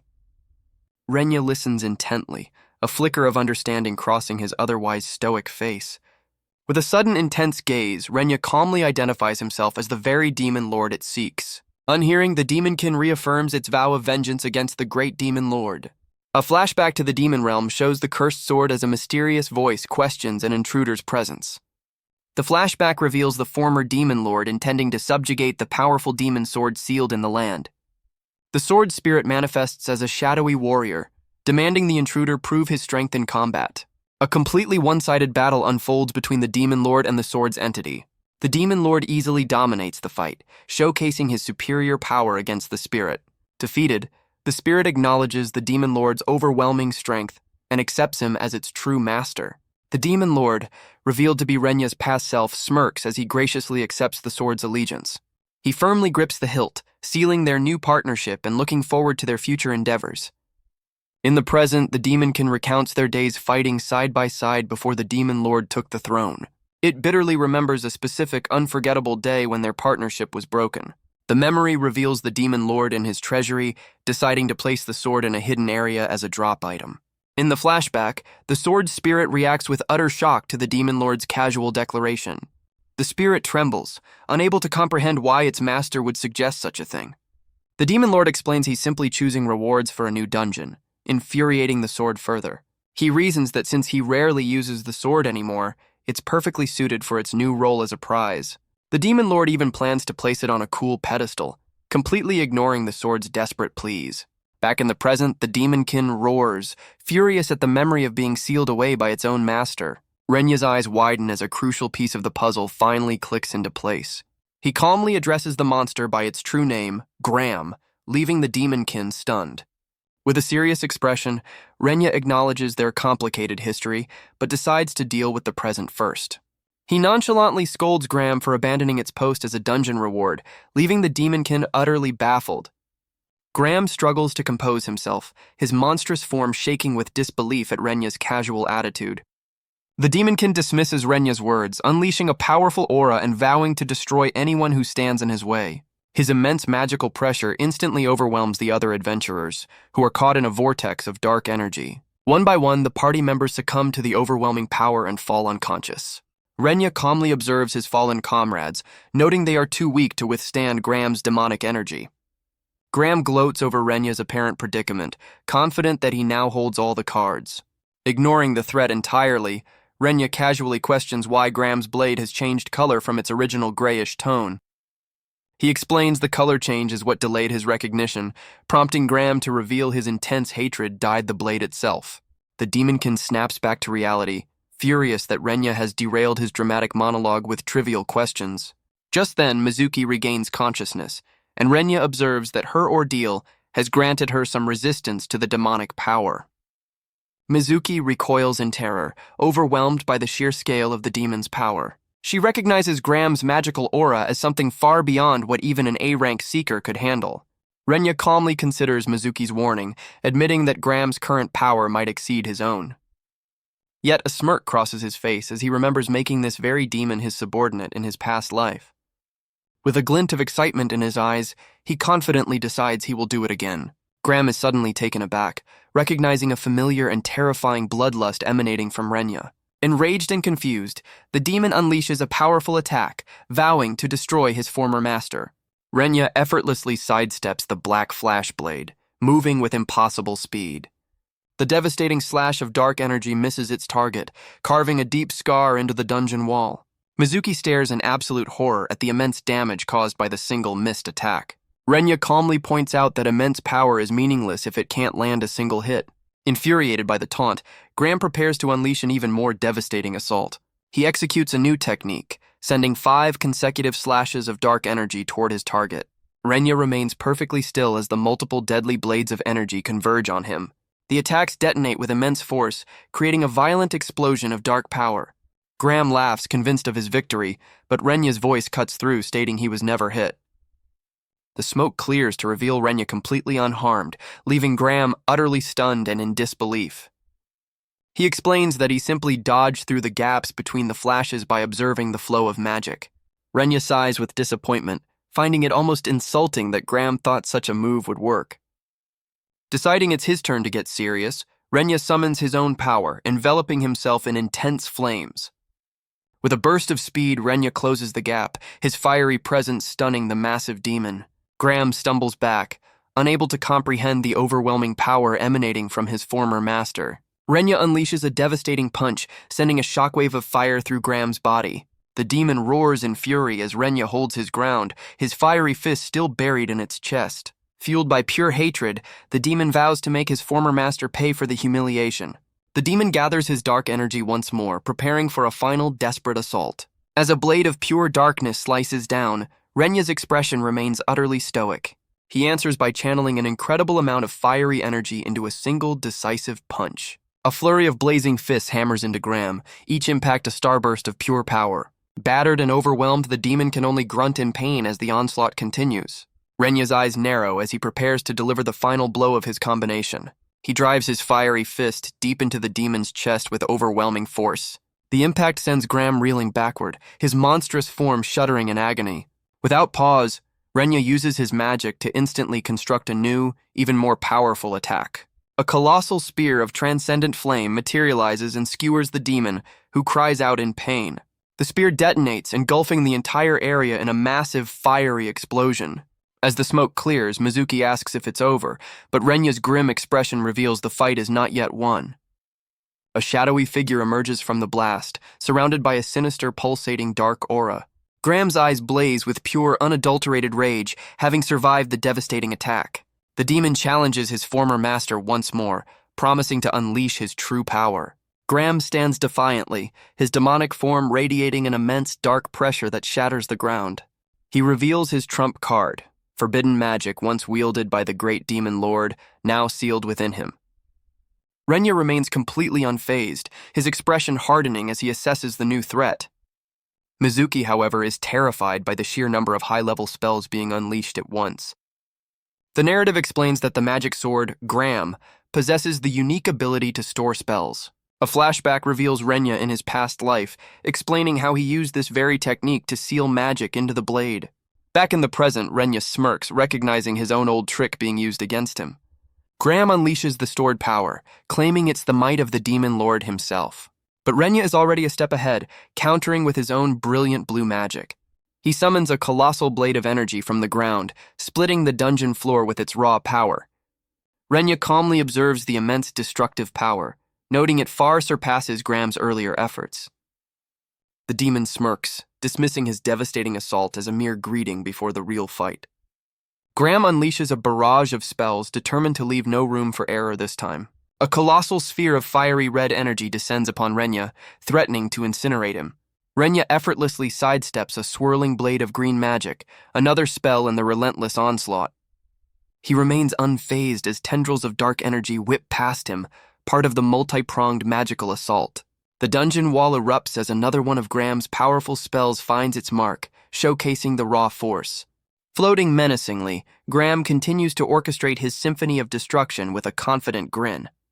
Mizuki watches in disbelief, unable to comprehend how Graham can unleash so many high-level spells at once.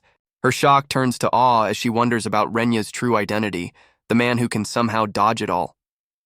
Renya knows time is running out, as Graham's focus won't remain solely on him forever. His eyes narrow with resolve as he prepares to make his move. He internally confirms that the preparations for his ultimate countermeasure are now complete. Graham roars in frustration, infuriated by Renya's evasive tactics, which he perceives as mockery.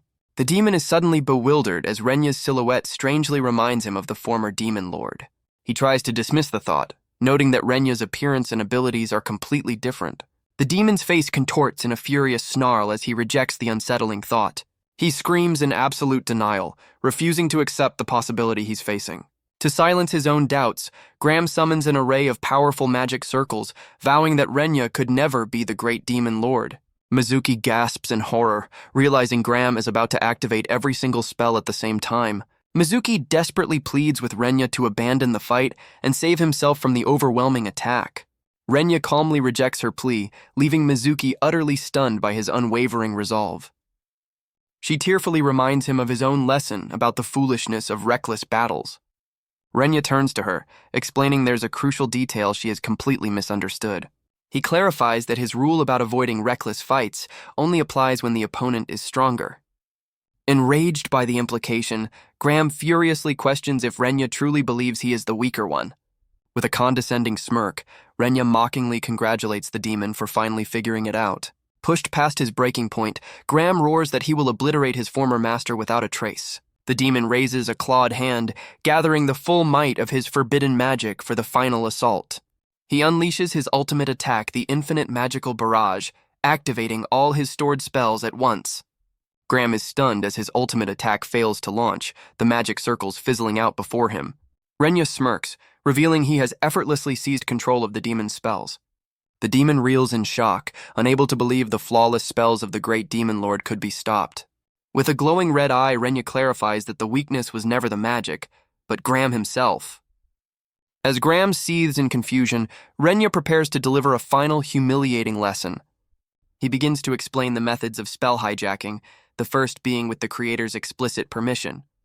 The second method, he continues, is to seize control of a spell that has been abandoned by its caster.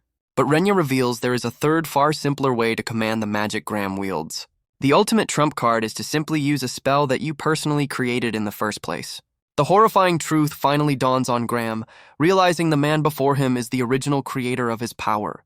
Mizuki gawks in disbelief, realizing Renya is hijacking multiple high-level spells at once. She concludes that this feat is impossible, far beyond the capabilities of even an S-rank seeker. Renya gathers the stolen magic, condensing it into a brilliant, multicolored stream of pure power. He aims the collected energy at the demon, whose dawning horror confirms he finally understands the truth. With a cold gaze, Renya prepares to unleash his own ultimate spell using Graham's stolen power. He unleashes the Transcendent Origins Radiance, a cataclysmic beam of pure magical essence. Graham is engulfed by the radiant blast, his own magic turned against him as he finally recognizes his true master. The demon's face contorts in a final moment of terror as he is completely overwhelmed by the attack. The spell's immense power obliterates the dungeon, shattering the very foundations of the room. As the light fades, Renya stands alone in the quiet aftermath, the demon utterly erased from existence. Renya smirks with absolute confidence, declaring his victory was never in doubt. He turns to Mizuki with a calm smile, announcing that the battle is finally over. Mizuki stares in disbelief, struggling to accept that they actually defeated the powerful demon. Renya gestures to the scorched mark on the floor, the only remaining trace of the once mighty demon. The reality of their victory finally hits Mizuki, and she slumps against the wall in exhausted relief. As her strength gives out, Renya quickly moves to support her before she can fall. He asks if she's all right, his concern causing a flustered Mizuki to realize he just saved her life. Noticing her strange expression, Renya asks if something is wrong, completely unaware of her inner turmoil. She admits she's so overwhelmed by the impossible events that she doesn't even know what to ask first.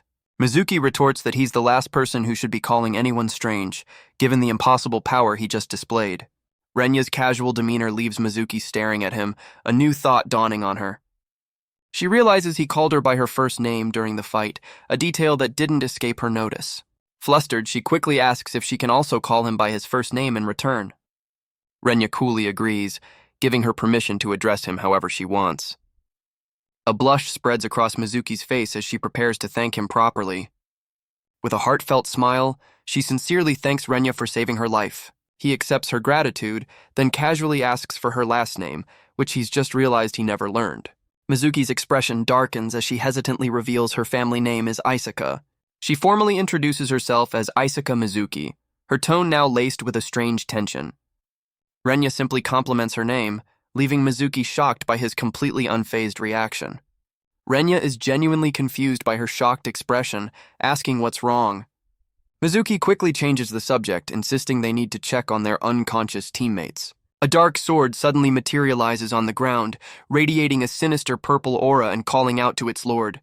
Mizuki recoils in terror, questioning how the weapon could possibly still have power after Renya's attack. He explains that his spell was designed to destroy the avatar, intentionally sparing the magic sword's main body. She remains worried that the sword will try something else, a concern Renya acknowledges as valid. Renya addresses the sword as Graham, asking if it still intends to harm them, receiving a subservient denial. The sword now claims it is a loyal subordinate to the demon lord and would never think of causing harm. With an unimpressed look, Renya reminds the sword of its bold, threatening claims from just moments before. The weapon droops pathetically as Renya concludes it has exhausted its energy after such a complete defeat. Renya casually picks up the sword, deducing it surrendered after realizing it stood no chance. He accepts its submission, warning it to behave as long as it's with him. The once menacing sword blushes and eagerly promises its undying loyalty to its new master. Renya then turns and offers the legendary weapon to Mizuki, much to the sword's panicked disbelief. Mizuki gives a firm and immediate rejection, wanting absolutely nothing to do with the sentient weapon. With a sigh, Renya takes the sword back, which immediately begins to complain about its new owner. Annoyed by its chatter, Renya instantly silences the weapon by encasing it in a layer of magical ice. The frozen sword internally accepts its fate, acknowledging this tyrannical display as fitting for the true demon lord. An awkward silence falls as Renya holds the now quiet sword, Mizuki staring in complete bewilderment. Deciding to move on, Renya suggests they wake their companions and finally leave the dungeon. After a long night, a new day dawns over the city. Back in his room, Renya awakens feeling completely refreshed from the previous day's battle. Without hesitation, he summons his system window to assess his progress. His stats confirm a significant power-up, now sitting at level 52 with formidable attributes. Renya muses on his rapid advancement, a direct result of applying his past life's combat experience. He recalls collaborating with other Seekers and even reclaiming his legendary sword, Graham. Yet he recognizes this is only a fraction of his original power, pondering the long road ahead. As he contemplates his next move, his gaze falls upon the still frozen Graham nearby. He suddenly remembers the sword and releases it from its icy prison, much to Graham's tearful relief. The sword's complaints are cut short as Renya interrupts, having a more important question for his weapon. Renya silences the chattering sword with a sharp threat, demanding its full attention. He first demands to know if the sword truly accepts him as the demon lord. Graham confirms its loyalty, recognizing his power and attitude as proof of his identity. Renya then casually informs his weapon that he has been reincarnated, leaving the sword utterly stunned.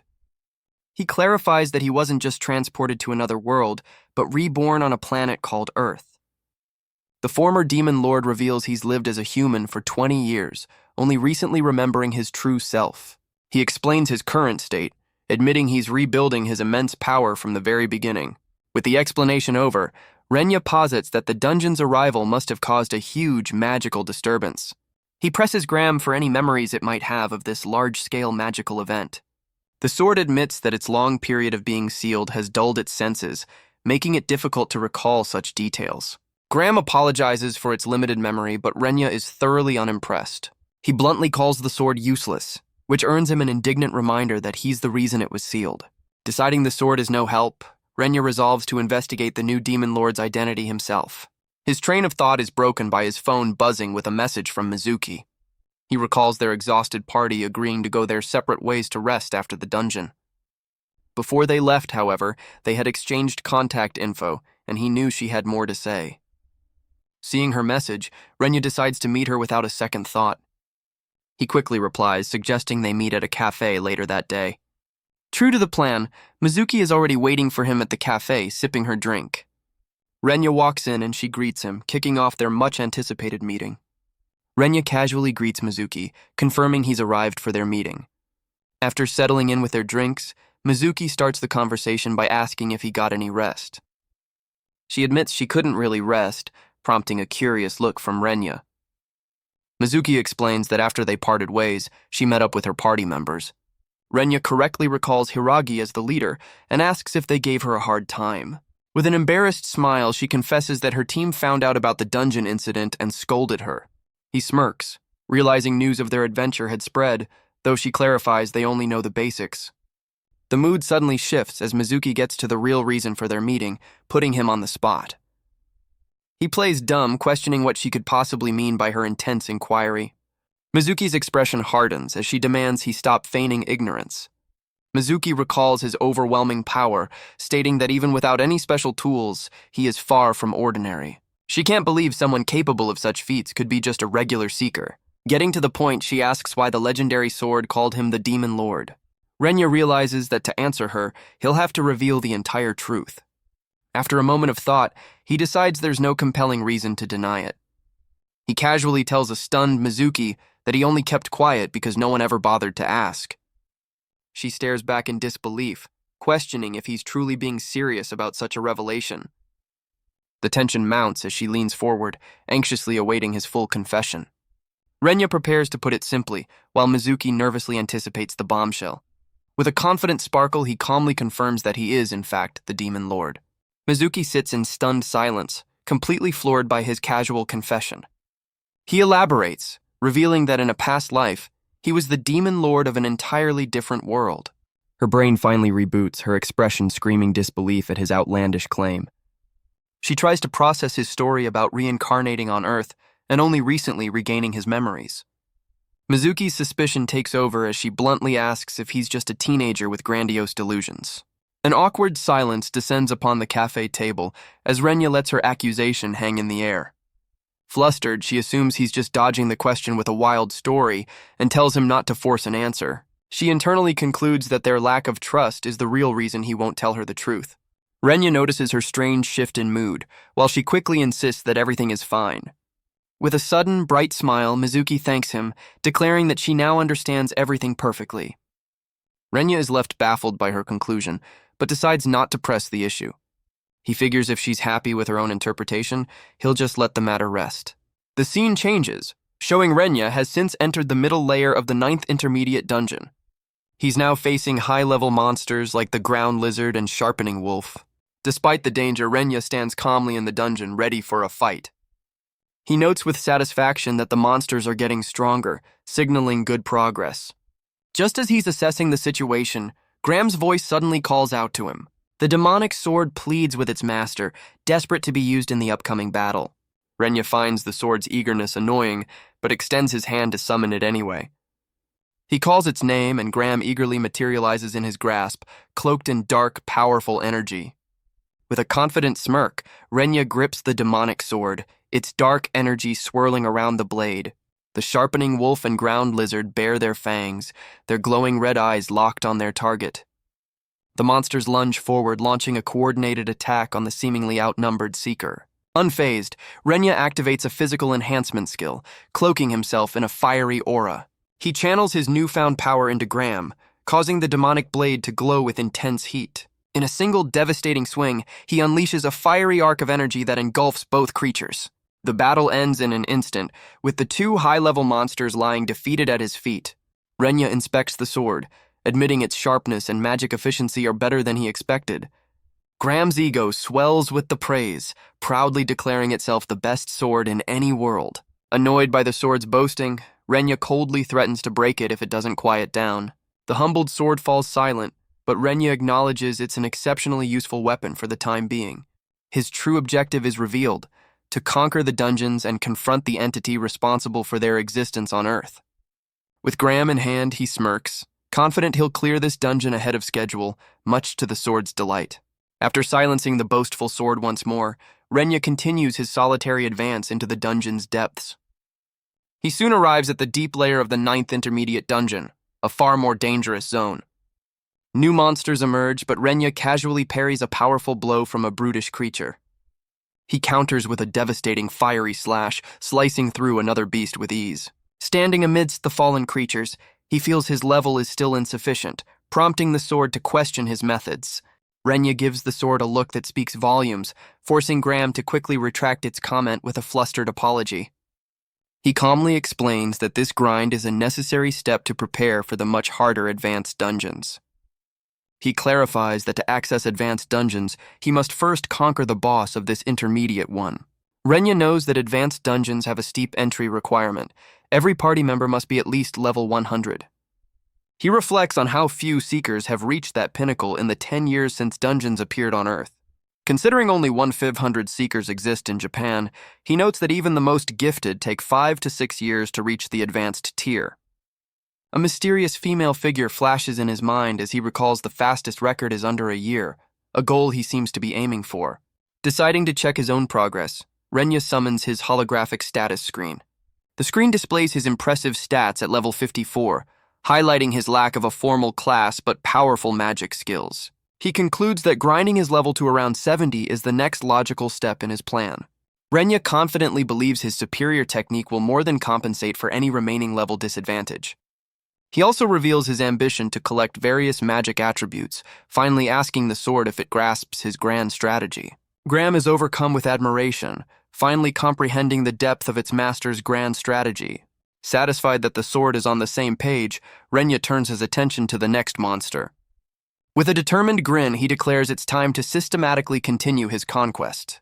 He immediately puts the plan into action, effortlessly dispatching another dungeon beast. After clearing a path, Renya walks through the now empty dungeon floor, heading for his objective. He soon arrives at a vast empty hall, announcing they've reached the boss chamber.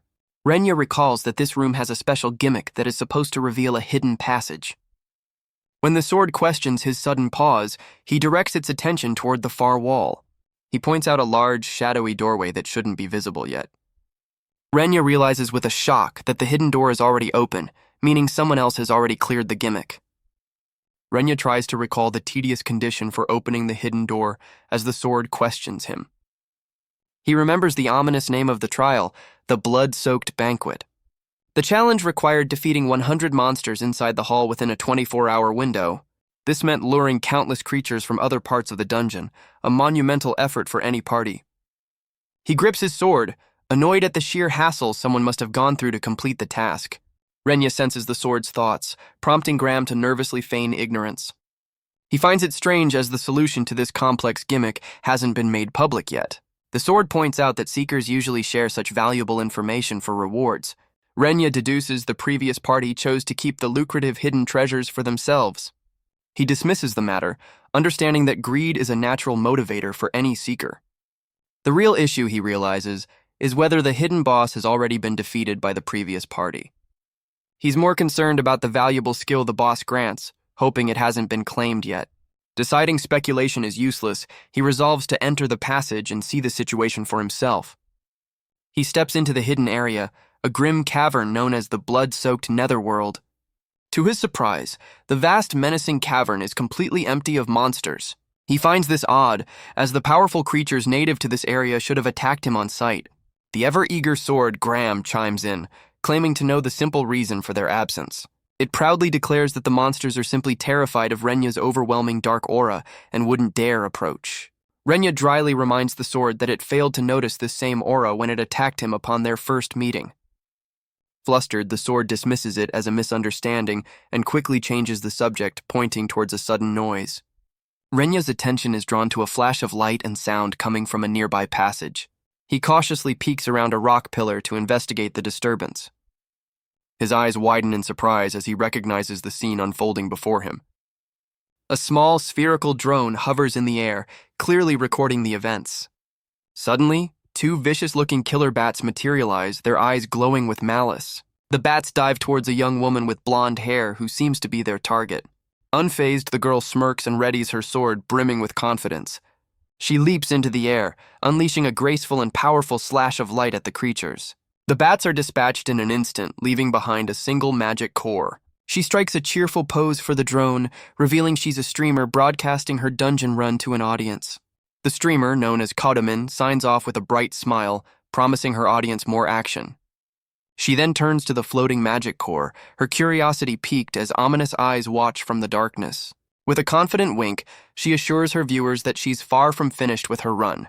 From his hiding spot, Renya identifies the girl as a dungeon streamer, a concept foreign to his sword. He explains to the baffled Graham that she's simply broadcasting her adventure for an audience. The sword is initially appalled, viewing the use of a sacred dungeon for entertainment as disgraceful. Renya counters that these streams actually inspire new people to become seekers, which he welcomes. Graham's outrage immediately turns to admiration, now praising streamers for their wonderful contribution. Renya ignores the sword's antics, instead noting the streamer's impressive skill based on the fallen monsters. Having dealt with the immediate threat, the streamer sheathes her weapon and prepares to advance deeper into the cavern. As her drones buzz around her, the streamer's attention is suddenly caught by a new notification. Her face immediately lights up with delight as she sees the flood of support from her viewers. The screen reveals a wave of encouraging messages and hefty donations from her dedicated fanbase. Vowing to give it her all for the stream, her confident demeanor falters as she spots an unexpected figure. She cries out in alarm, completely baffled by the sudden appearance of another person in the supposedly empty cavern. Renya and the streamer stand in a tense standoff, her drones capturing the entire awkward encounter. His face is now being broadcast live to her entire audience, turning him into an unwilling guest star. Her live chat erupts with confusion and amusement, questioning the identity of this mysterious intruder. Renya calmly assesses the situation, fully aware that his presence has just hijacked her broadcast. The viewers' comments quickly turn to alarm, with some accusing him of being a stalker and telling her to flee. The live chat explodes with warnings, branding the mysterious man as a dangerous individual. Unfazed by the online panic, Renya calmly closes his eyes and considers his next move. Graham suggests destroying the drone, but Renya quickly tells the sword to stand down. He catches the streamer off guard by casually mentioning her online alias, Kotoman. Stunned, she asks how he knows her channel, wondering if he's a viewer. Her demeanor instantly shifts to cheerful excitement as she realizes he might be a fan. A pop-up explains that the streamer's name is Kotomi, but she's famously known as Kotoman. Her channel, Cotton CH, boasts an impressive 1.04 million subscribers. Renya internally notes the breach of etiquette, while her viewers continue to label him a skilled stalker. The live chat's consensus quickly shifts, now mocking him as a creepy, clingy fan. Renya's patience wears thin, and he prepares to destroy the drone, prompting a panicked reaction from the streamer. She urgently pleads with him to stop, her voice echoing through the tense cavern. Kotomi explains her dilemma, unsure of the protocol for encountering another seeker in a hidden zone. Renya calmly asks if her concern is about having to compete for the area's valuable loot. He thoughtfully considers the unwritten rules, suggesting the discoverer should have priority over the rewards. Renya then breaks etiquette by casually addressing her by her first name, leaving her stunned. Her viewers erupt over his forwardness, while Kotomi herself is flustered by his bold move. Unfazed, he asks if she's exploring solo, to which she proudly confirms her status as a solo streamer. When he inquires about her level, she's shocked a fan wouldn't know, proudly announcing she's level 72. Renya turns away, preparing to deliver a rather blunt and unwelcome truth. He bluntly warns her that at her level she's not strong enough to proceed. Unimpressed, she challenges him to reveal his own level, to which he calmly states he's level 54. Her confidence shatters as she stares in utter disbelief at his seemingly inferior level. Her live chat erupts, mocking Renya for his low level and accusing him of trying to steal her loot. Kotomi attempts to de-escalate the situation, trying to placate her increasingly hostile audience. She fabricates an excuse about a dying battery and abruptly pauses the broadcast. With the stream off, her cheerful facade disappears, leaving an awkward silence between them. Her friendly demeanor vanishes, replaced by a sharp, irritated glare directed at Renya. She angrily accuses him of lying about the battery, her patience clearly gone. Renya calmly calls her bluff, questioning why she wouldn't simply charge her device.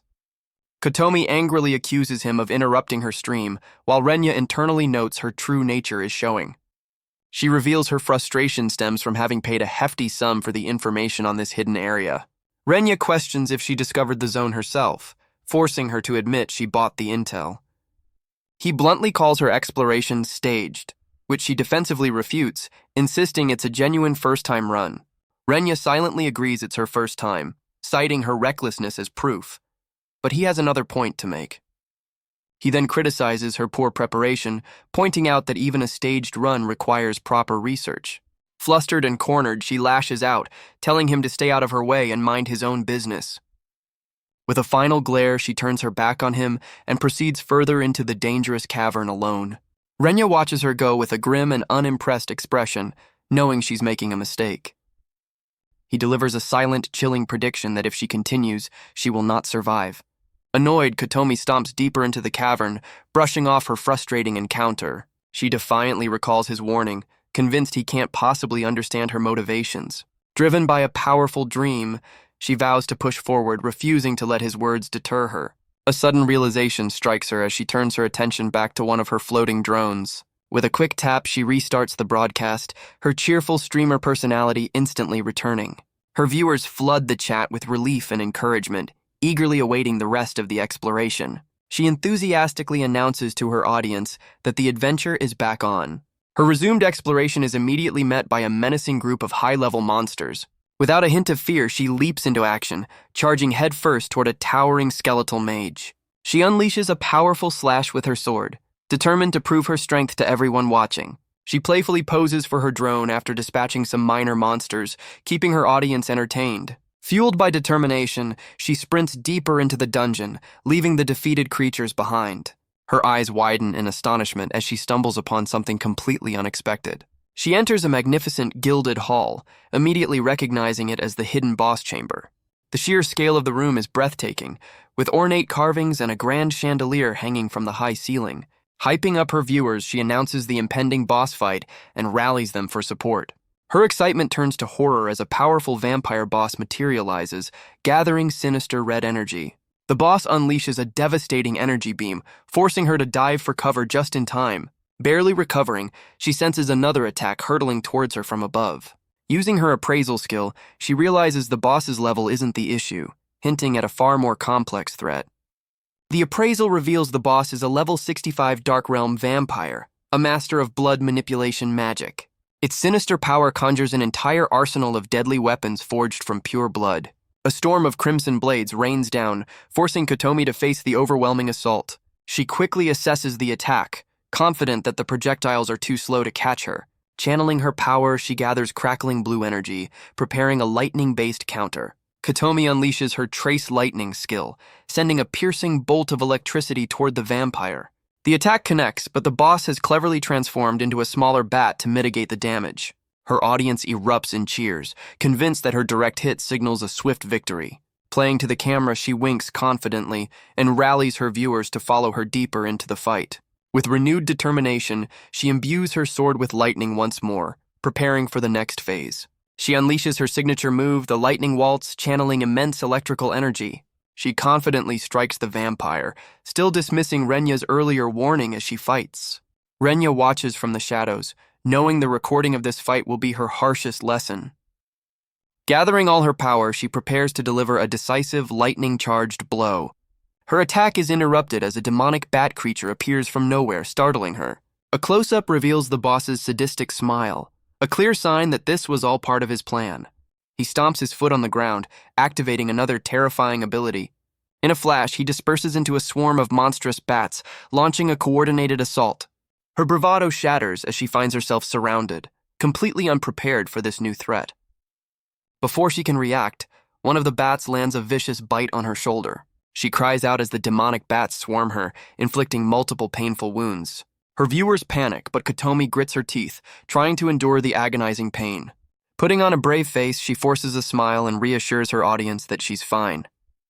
Her appraisal identifies the creatures as level 40 Dark Realm bats, subordinate to the vampire. Believing the fight is still manageable, she notes that the vampire boss is also wounded. The vampire seems momentarily confused as one of his bats returns to his side. The creature then drips Kotomi's blood directly into its master's outstretched hand. In a flash of dark energy, the vampire absorbs the blood, instantly healing his wounds. Kotomi watches in disbelief, realizing her own blood is being used to restore her enemy's health. Her appraisal skill flares again, sensing an even more terrifying mechanic at play. The appraisal reveals the vampire has evolved into a level 75 king form, far surpassing her own power. Overwhelmed and injured, she swallows her pride and makes the frustrating decision to retreat. But as she turns to escape, a horrifying realization stops her cold. The vampire's swarm of bats has sealed the chamber entrance, cutting off her only escape route. Trapped and cornered, desperation sinks in as she realizes there's no way out. In this moment of despair, she bitterly recalls Renya's warning, finally admitting he was right all along. The powered-up vampire closes the distance instantly, forcing her back with overwhelming pressure. Her audience watches in horror, flooding the chat with pleas for help as she faces the monstrous silhouette alone.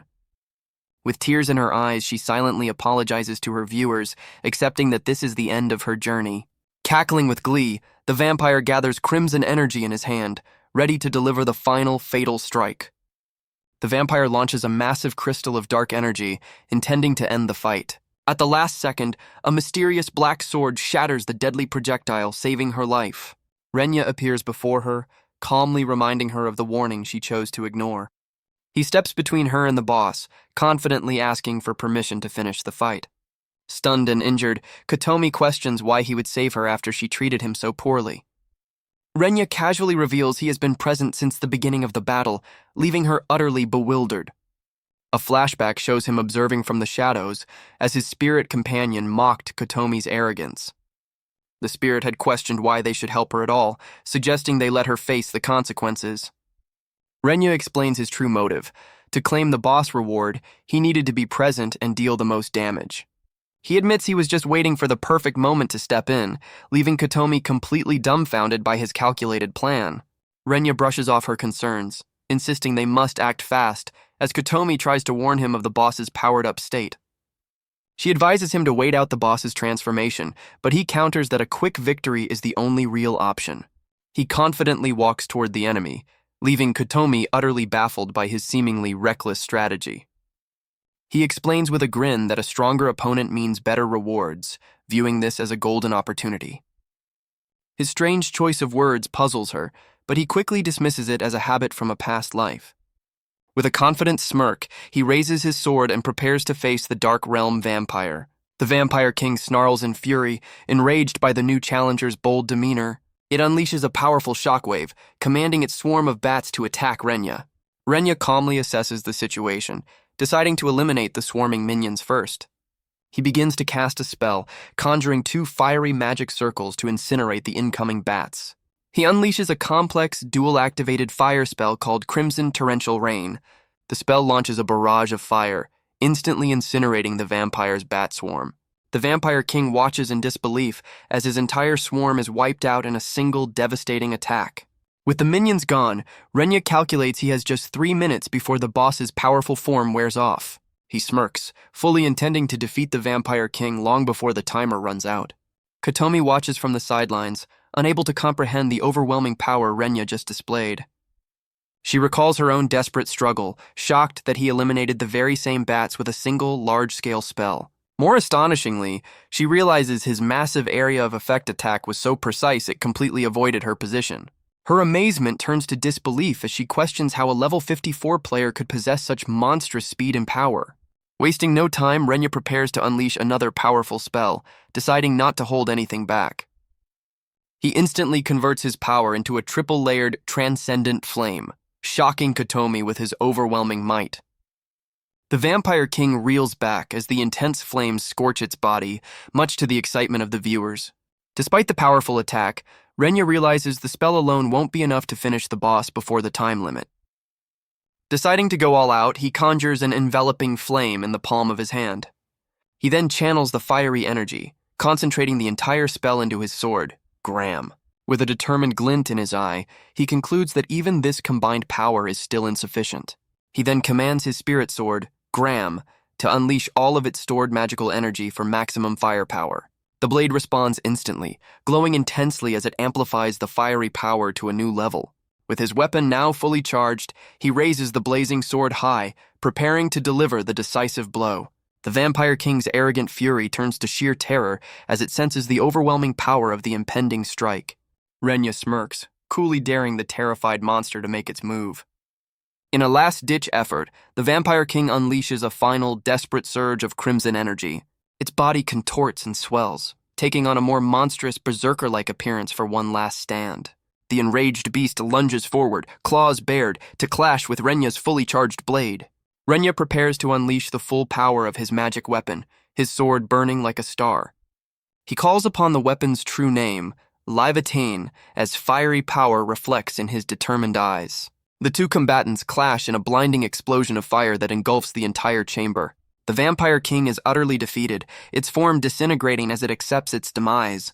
The viewer chat erupts in a storm of excitement, praising the mysterious hero for his incredible feat. Renya calmly checks his rewards, confirming multiple level-ups and the acquisition of a rare blood magic skill. The system details his new skill, Blood Manipulation Magic, a versatile power for both attack and defense.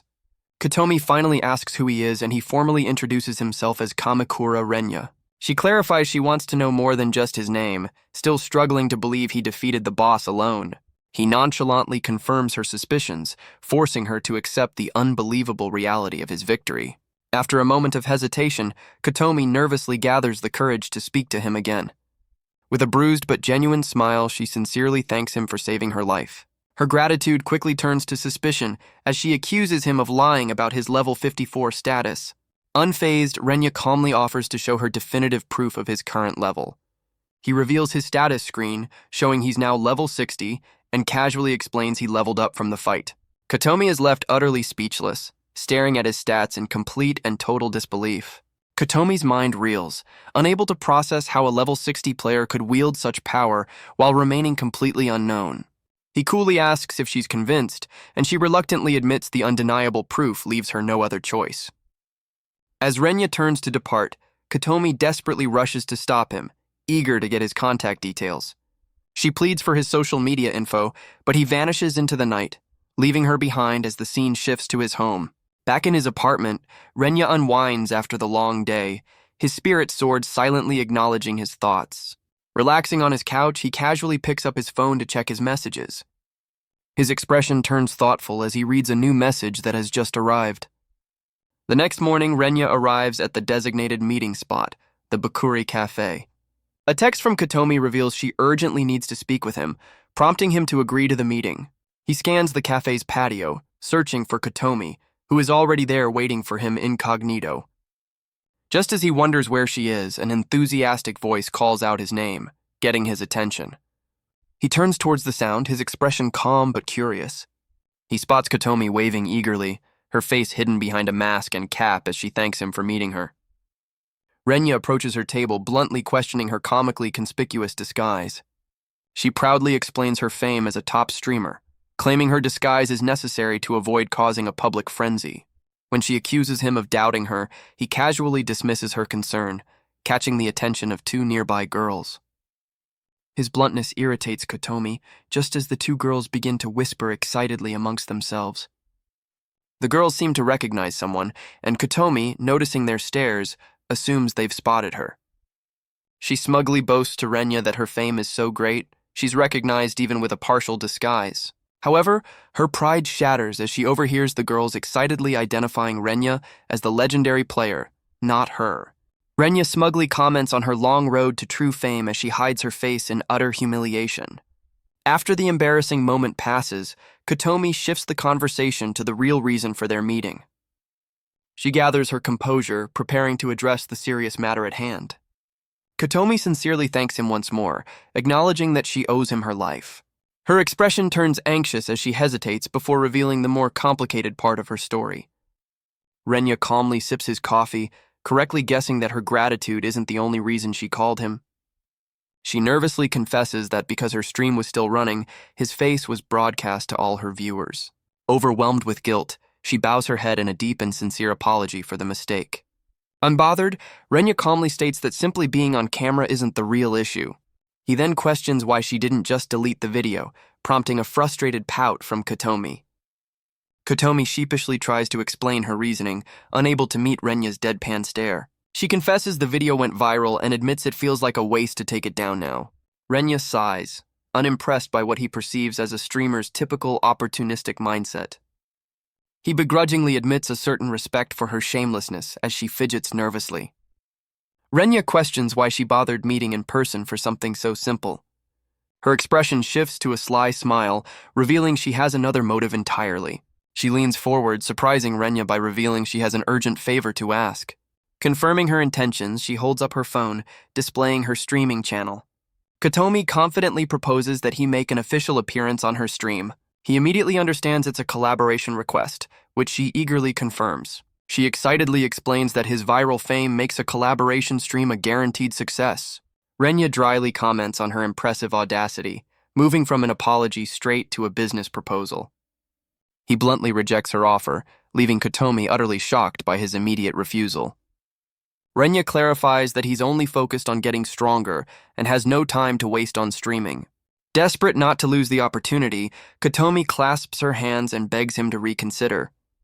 His interest piqued by her persistence, Renya questions her intense dedication to streaming. He points out that her skills are more than enough to earn a living from dungeons alone, without taking unnecessary risks. Kotomi agrees, but reveals she has personal reasons for continuing her streaming career, her tone shifting to a serious one. Her expression grows somber as she prepares to share a story from 3 years in her past.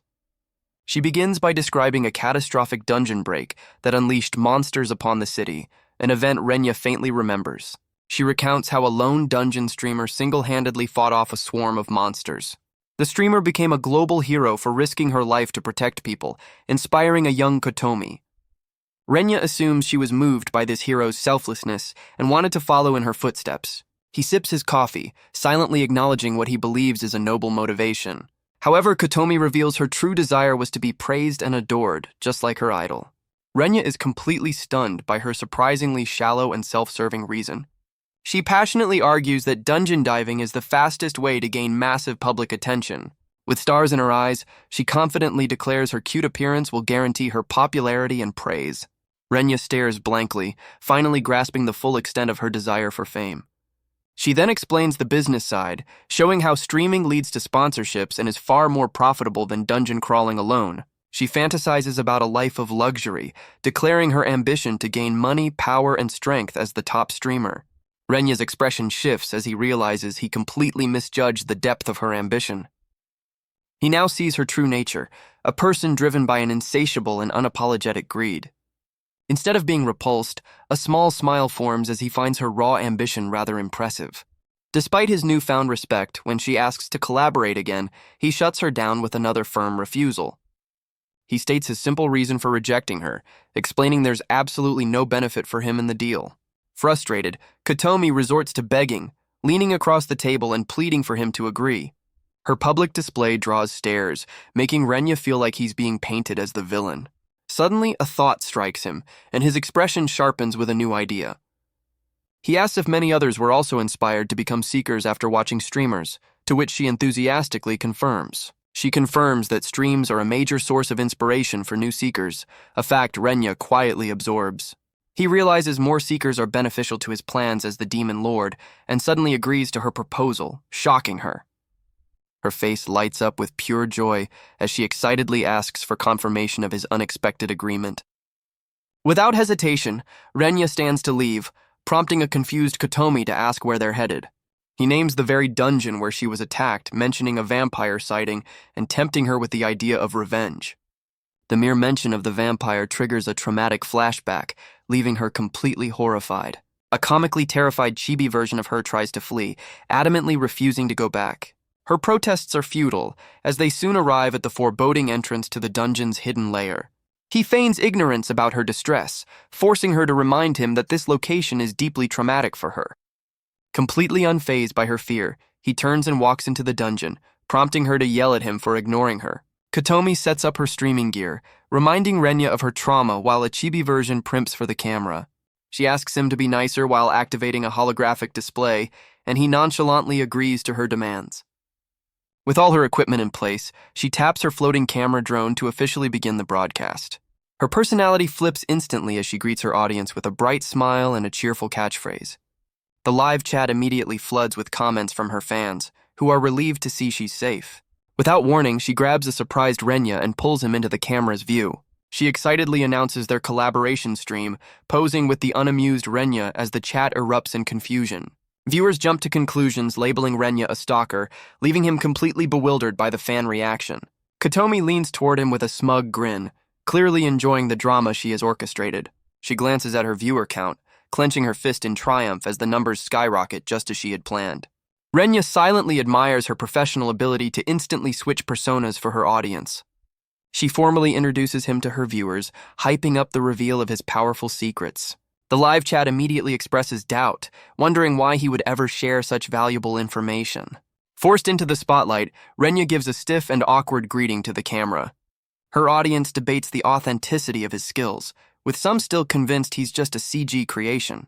Kotomi wastes no time, directly asking how he's so powerful despite his seemingly low level.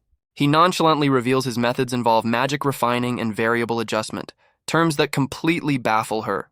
Renya is taken aback, surprised that a seasoned seeker like her is unfamiliar with these concepts.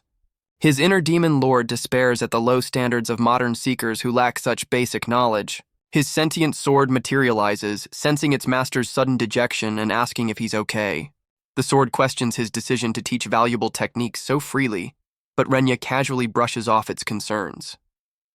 Unfazed by the interruption, he announces the start of their first lesson on magic refining. Kotomi correctly deduces that the technique is a method for strengthening magic, which he confirms. He explains that simply pouring raw magic into spells is a common but inefficient method used by most seekers. As she tries to understand, a monstrous claw scrapes against a nearby rock, signaling an unseen threat. A massive, demonic wolf-like creature emerges from the shadows, startling them both with its sudden appearance. While Kotomi panics at the sight of the monster, Renya calmly activates one of his skills. His appraisal skill identifies the beast as a level 48 bloodhound, a formidable opponent. Seeing the monster as a perfect teaching aid, Renya prepares to give a live demonstration, much to Kotomi's confusion. The bloodhound wastes no time, lunging forward with its jaws wide open for an attack. Unfazed by the charging beast, Renya calmly demonstrates a spell using unrefined magic. He casually launches a standard flame arrow directly at the monster. The arrow strikes the bloodhound, which recoils with a pained growl but remains standing. Renya points out the attack only wounded the creature, proving the inefficiency of the basic method. His expression shifts, signaling that the real lesson is about to begin. He explains the concept of magic refining, concentrating his energy into a far more potent magic circle. Unleashing the same spell, he fires a vastly larger and more destructive flame arrow. The supercharged attack completely engulfs the bloodhound in a vortex of fire. A massive explosion erupts, leaving Kotomi speechless at the sheer destructive force. As the smoke settles, he concludes his lesson on how refining can amplify the power of any spell. He casually mentions the increased magic cost, a minor detail compared to the spell's overwhelming power. Kotomi stands frozen in the scorched clearing, her mind struggling to comprehend the devastation. Her disbelief is absolute. A beginner spell with that much force completely shatters her understanding of magic. The sheer scale of the attack makes her question if she's hallucinating the entire event. Her shock instantly melts into unrestrained admiration as she praises Renya's unbelievable skill. A bubbly chibi version of her gushes over the technique, dreaming of wielding such power herself. He offers to teach her, his confidence in her potential catching her completely off guard. Wasting no time, he takes her hands to guide her through the first step of the spell's formula. She nervously focuses, determined to follow his instructions and master the technique. As she concentrates, a heart-shaped burst of magical energy unexpectedly forms between their hands. He tells her to focus, and the heart-shaped energy transforms into crackling blue magic. Renya guides her to visualize gathering the scattered energy into a single point. She grits her teeth, pouring all her concentration into compressing the volatile magic. Her eyes fly open in astonishment as she successfully forms a stable, refined magic circle. Renya gives her a proud smile, confirming her success on the very first try. The effort leaves her completely exhausted, and he reassures her that practice will make it easier. She pants, realizing magic refining demands a completely different level of physical and magical stamina. Looking at her hands, she understands this is the key to unlocking unimaginable power. Overjoyed, she sincerely thanks Renya for helping her grow so much stronger. She then turns to her audience, cheerfully ending the successful stream due to her exhaustion. Renya grabs her shoulder, his menacing aura returning as he insists the training is far from over. He brightly declares the next lesson is on variable adjustment, claiming she can master it with just a day of non-stop training. Completely drained, she pleads with him, insisting she has no energy left to continue. He gives her an encouraging thumbs up, reminding her of her goal to single-handedly defeat the Vampire King. His words hit their mark, leaving her flustered and speechless at the monumental task ahead. Her chibi form plummets into an abyss, her mind overwhelmed by the sheer impossibility of his suggestion. The scene cuts to an ominous throne room deep within the dungeon, identified as the blood-soaked Netherworld. In the center of a glowing red sigil, a figure begins to materialize. From the swirling energy, a regal and menacing vampire lord rises, his power radiating from the sigil. A knowing smirk spreads across Renya's face as he confirms the boss has just respawned. Renya coolly challenges Kotomi to demonstrate the results of her training against the final boss. She faces the imposing vampire lord, feeling a mix of terror and resolve. A flashback reveals her steely determination to push forward with the grueling training. After 2 hours of relentless practice, she collapses in exhaustion, but he insists she continue. He offers a deceptively cheerful smile, assuring her that she has what it takes. She eyes him with suspicion, questioning if he's merely enjoying her torment. Returning to the present, she stands her ground, glaring defiantly at the dungeon boss. The flashback shows his brutal training methods, pushing her far beyond her limits. Having endured his harsh regimen, she recalls her own growth and newfound power. She shoots Renya a confident glance, her new attitude catching him slightly off guard. Renya lets out a satisfied chuckle, pleased with her newfound resolve. The vampire lord unleashes a powerful cry, commanding a swarm of demonic bats to attack. Without hesitation, Kotomi draws her sword, preparing to meet the incoming assault head-on. One of the bats manages to bite her arm, but she endures the pain without flinching. The Vampire King watches with a cruel smile as his minion returns with a taste of her blood. The creature drips the stolen blood into its master's hand, completing a dark ritual. After consuming the blood, the boss transforms into his far more powerful king form. Renya watches the escalation with an approving nod, acknowledging her fighting spirit.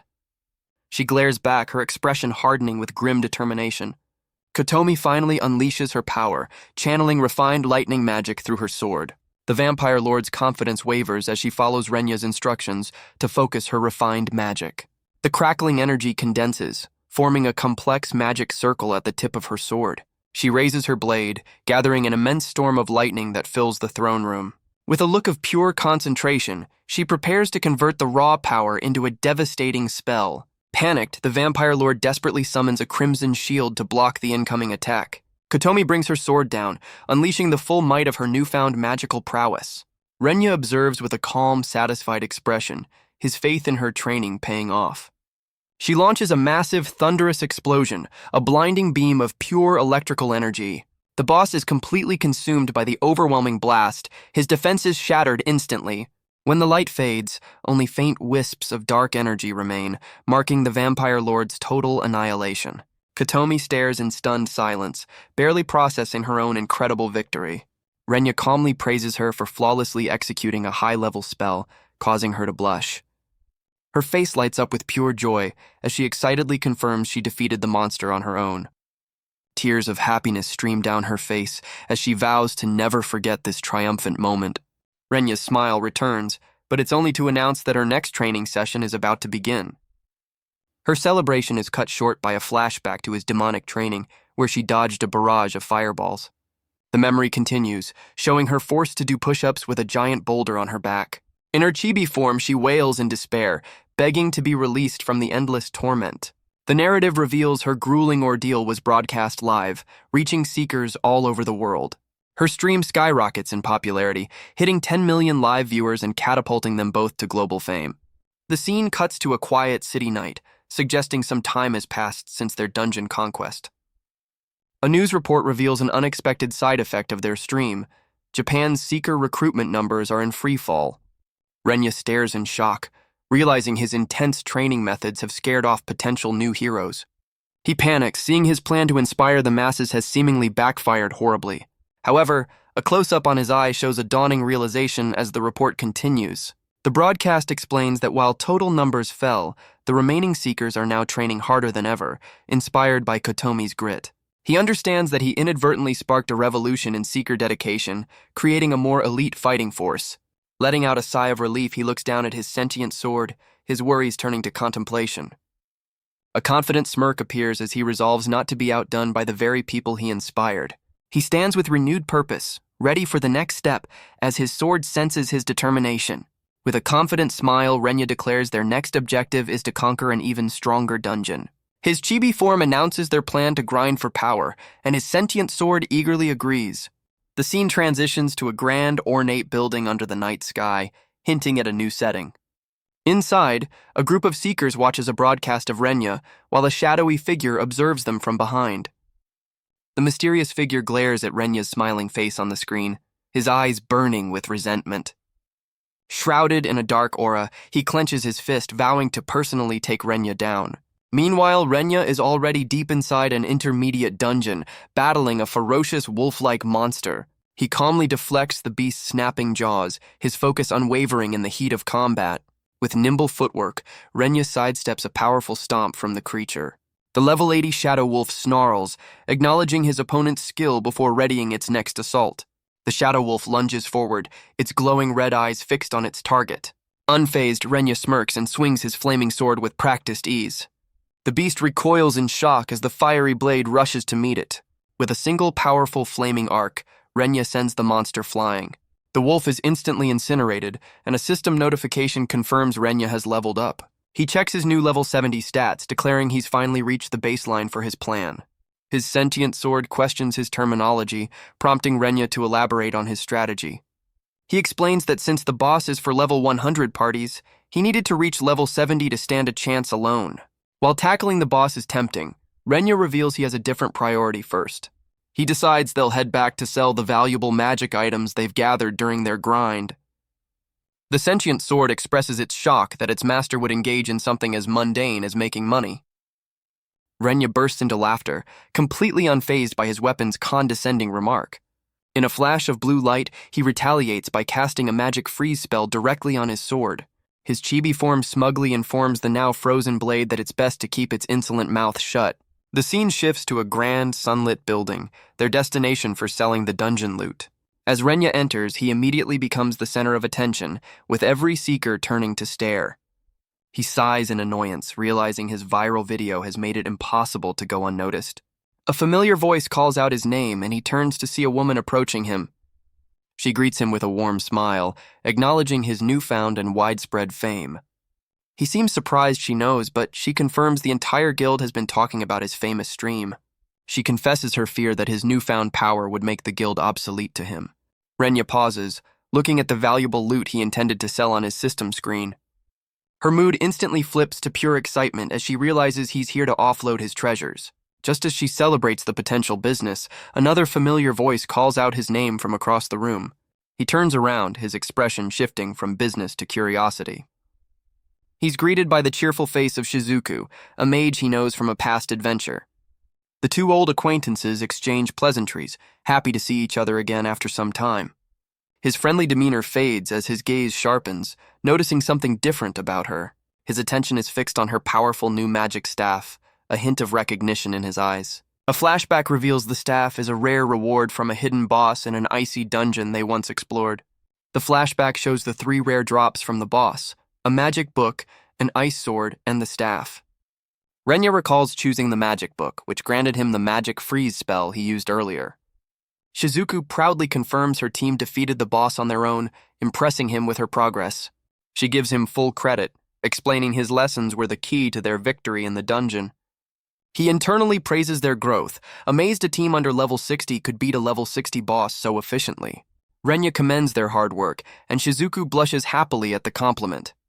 The mood shifts as Shizuku's expression turns serious, preparing to change the subject. She reveals that she saw his now famous dungeon stream, catching him slightly off guard. He acknowledges her comment as she recalls her own surprise at seeing him online. A flashback shows her utter shock while scrolling through trending videos and suddenly seeing Renya's face. She shows him a screenshot from the stream, explaining that seeing him teach another girl was what caught her attention. Shizuku trembles, confessing that watching the stream reminded her of his own lessons. He completely misreads her reaction, assuming she's trembling with gratitude for his mentorship. Pleased with himself, Renya pats her shoulder and eagerly suggests another practical training session. Their conversation is abruptly cut short by a blonde-haired seeker dramatically posing in a nearby doorway. Both Renya and Shizuku turn towards the interruption, confused by the sudden appearance. The newcomer breaks the silence, calling out to get Renya's attention. The man confidently confirms Renya's identity, holding his spear with a challenging posture. His face contorts into an aggressive scowl, his eyes fixed on Renya with clear hostility. Renya observes the confrontational stranger, wondering who this new challenger could possibly be. Shizuku turns to Renya, asking who the aggressive stranger is, but he's just as clueless. The blonde seeker continues to glare, his expression filled with pure, unadulterated rage. Renya confirms he has no memory of this person, finding the hostility completely baffling. Unfazed by the drama, Renya calmly asks the man if he needs something from him. The challenger dramatically introduces himself as Takami Hikaru, announcing he has a message for Renya. He then brags about his accomplishments, claiming he soloed an intermediate dungeon boss and is ranked 3rd fastest in Japan. Renya calmly processes this information, recalling that intermediate dungeons are meant for level 10 parties. He gives a nod of acknowledgement, admitting that soloing such a boss is indeed an impressive feat. Hikaru's bravado cracks, revealing his frustration that despite reaching level 100, he missed the top rank he coveted. His face twists in fury as he declares that his grand plan for fame and glory was completely ruined. Hikaru points an accusatory finger, directly blaming Renya for his ruined moment of glory. Renya is completely baffled, unable to comprehend the stranger's bizarre logic. The blonde seeker explains that Renya's viral fame has stolen all the public's attention. He rages that because of the stream, his own impressive feat went completely unnoticed. Renya and Shizuku can only stare, with Renya internally dismissing the outburst as misplaced resentment.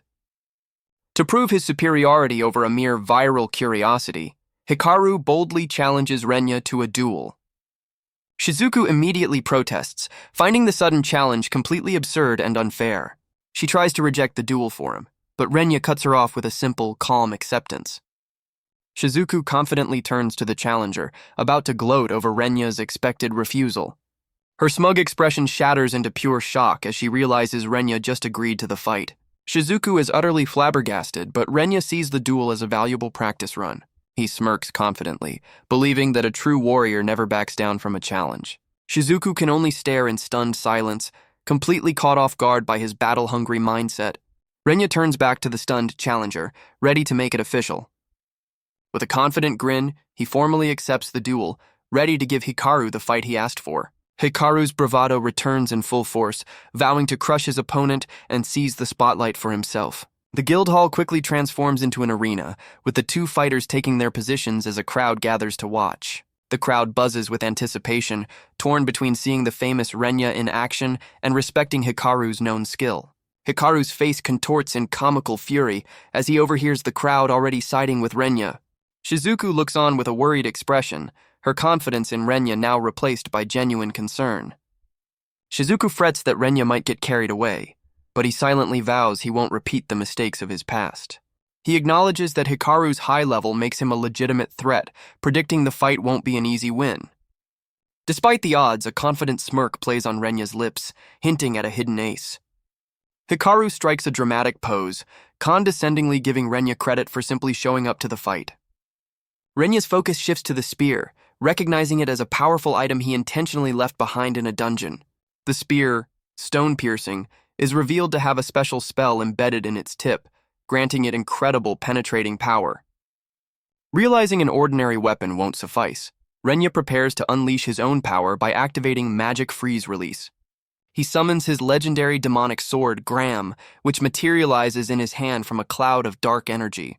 With his sentient sword now fully formed, Renya grins, ready to put this arrogant challenger in his place. Shizuku watches with a heavy sigh as the two opponents stand ready for their duel to begin. A weary receptionist, once again roped into refereeing, reluctantly announces the start of the duel. Just as the fight is about to begin, Renya suddenly calls for a pause. He turns to his challenger and asks what he's willing to bet on the outcome of their fight. Hikaru declares that if he wins, he'll spread the news of Renya's defeat far and wide to claim the recognition he deserves. The challenger then asks what Renya wants as his prize, expecting a grand demand. Renya casually crosses his arms, looking completely unbothered as he thinks it over. To Hikaru's utter disbelief, Renya declares that he wants nothing at all from the duel. The challenger explodes with rage, interpreting Renya's lack of a wager as a sign of disrespect. His anger quickly shifts as a new smug thought dawns on him. Hikaru mockingly concludes that Renya's refusal to bet is an admission of his own inevitable defeat. Hikaru laughs condescendingly, assuming Renya is already anticipating his own loss. To motivate his opponent, Hikaru generously offers to grant Renya one request if he wins. The timid receptionist nervously asks if the duel can finally begin, to which Renya gives a curt nod. With the terms settled, the referee instructs both fighters to take their positions in the arena. Raising her arm with sudden authority, the receptionist officially declares the start of the duel.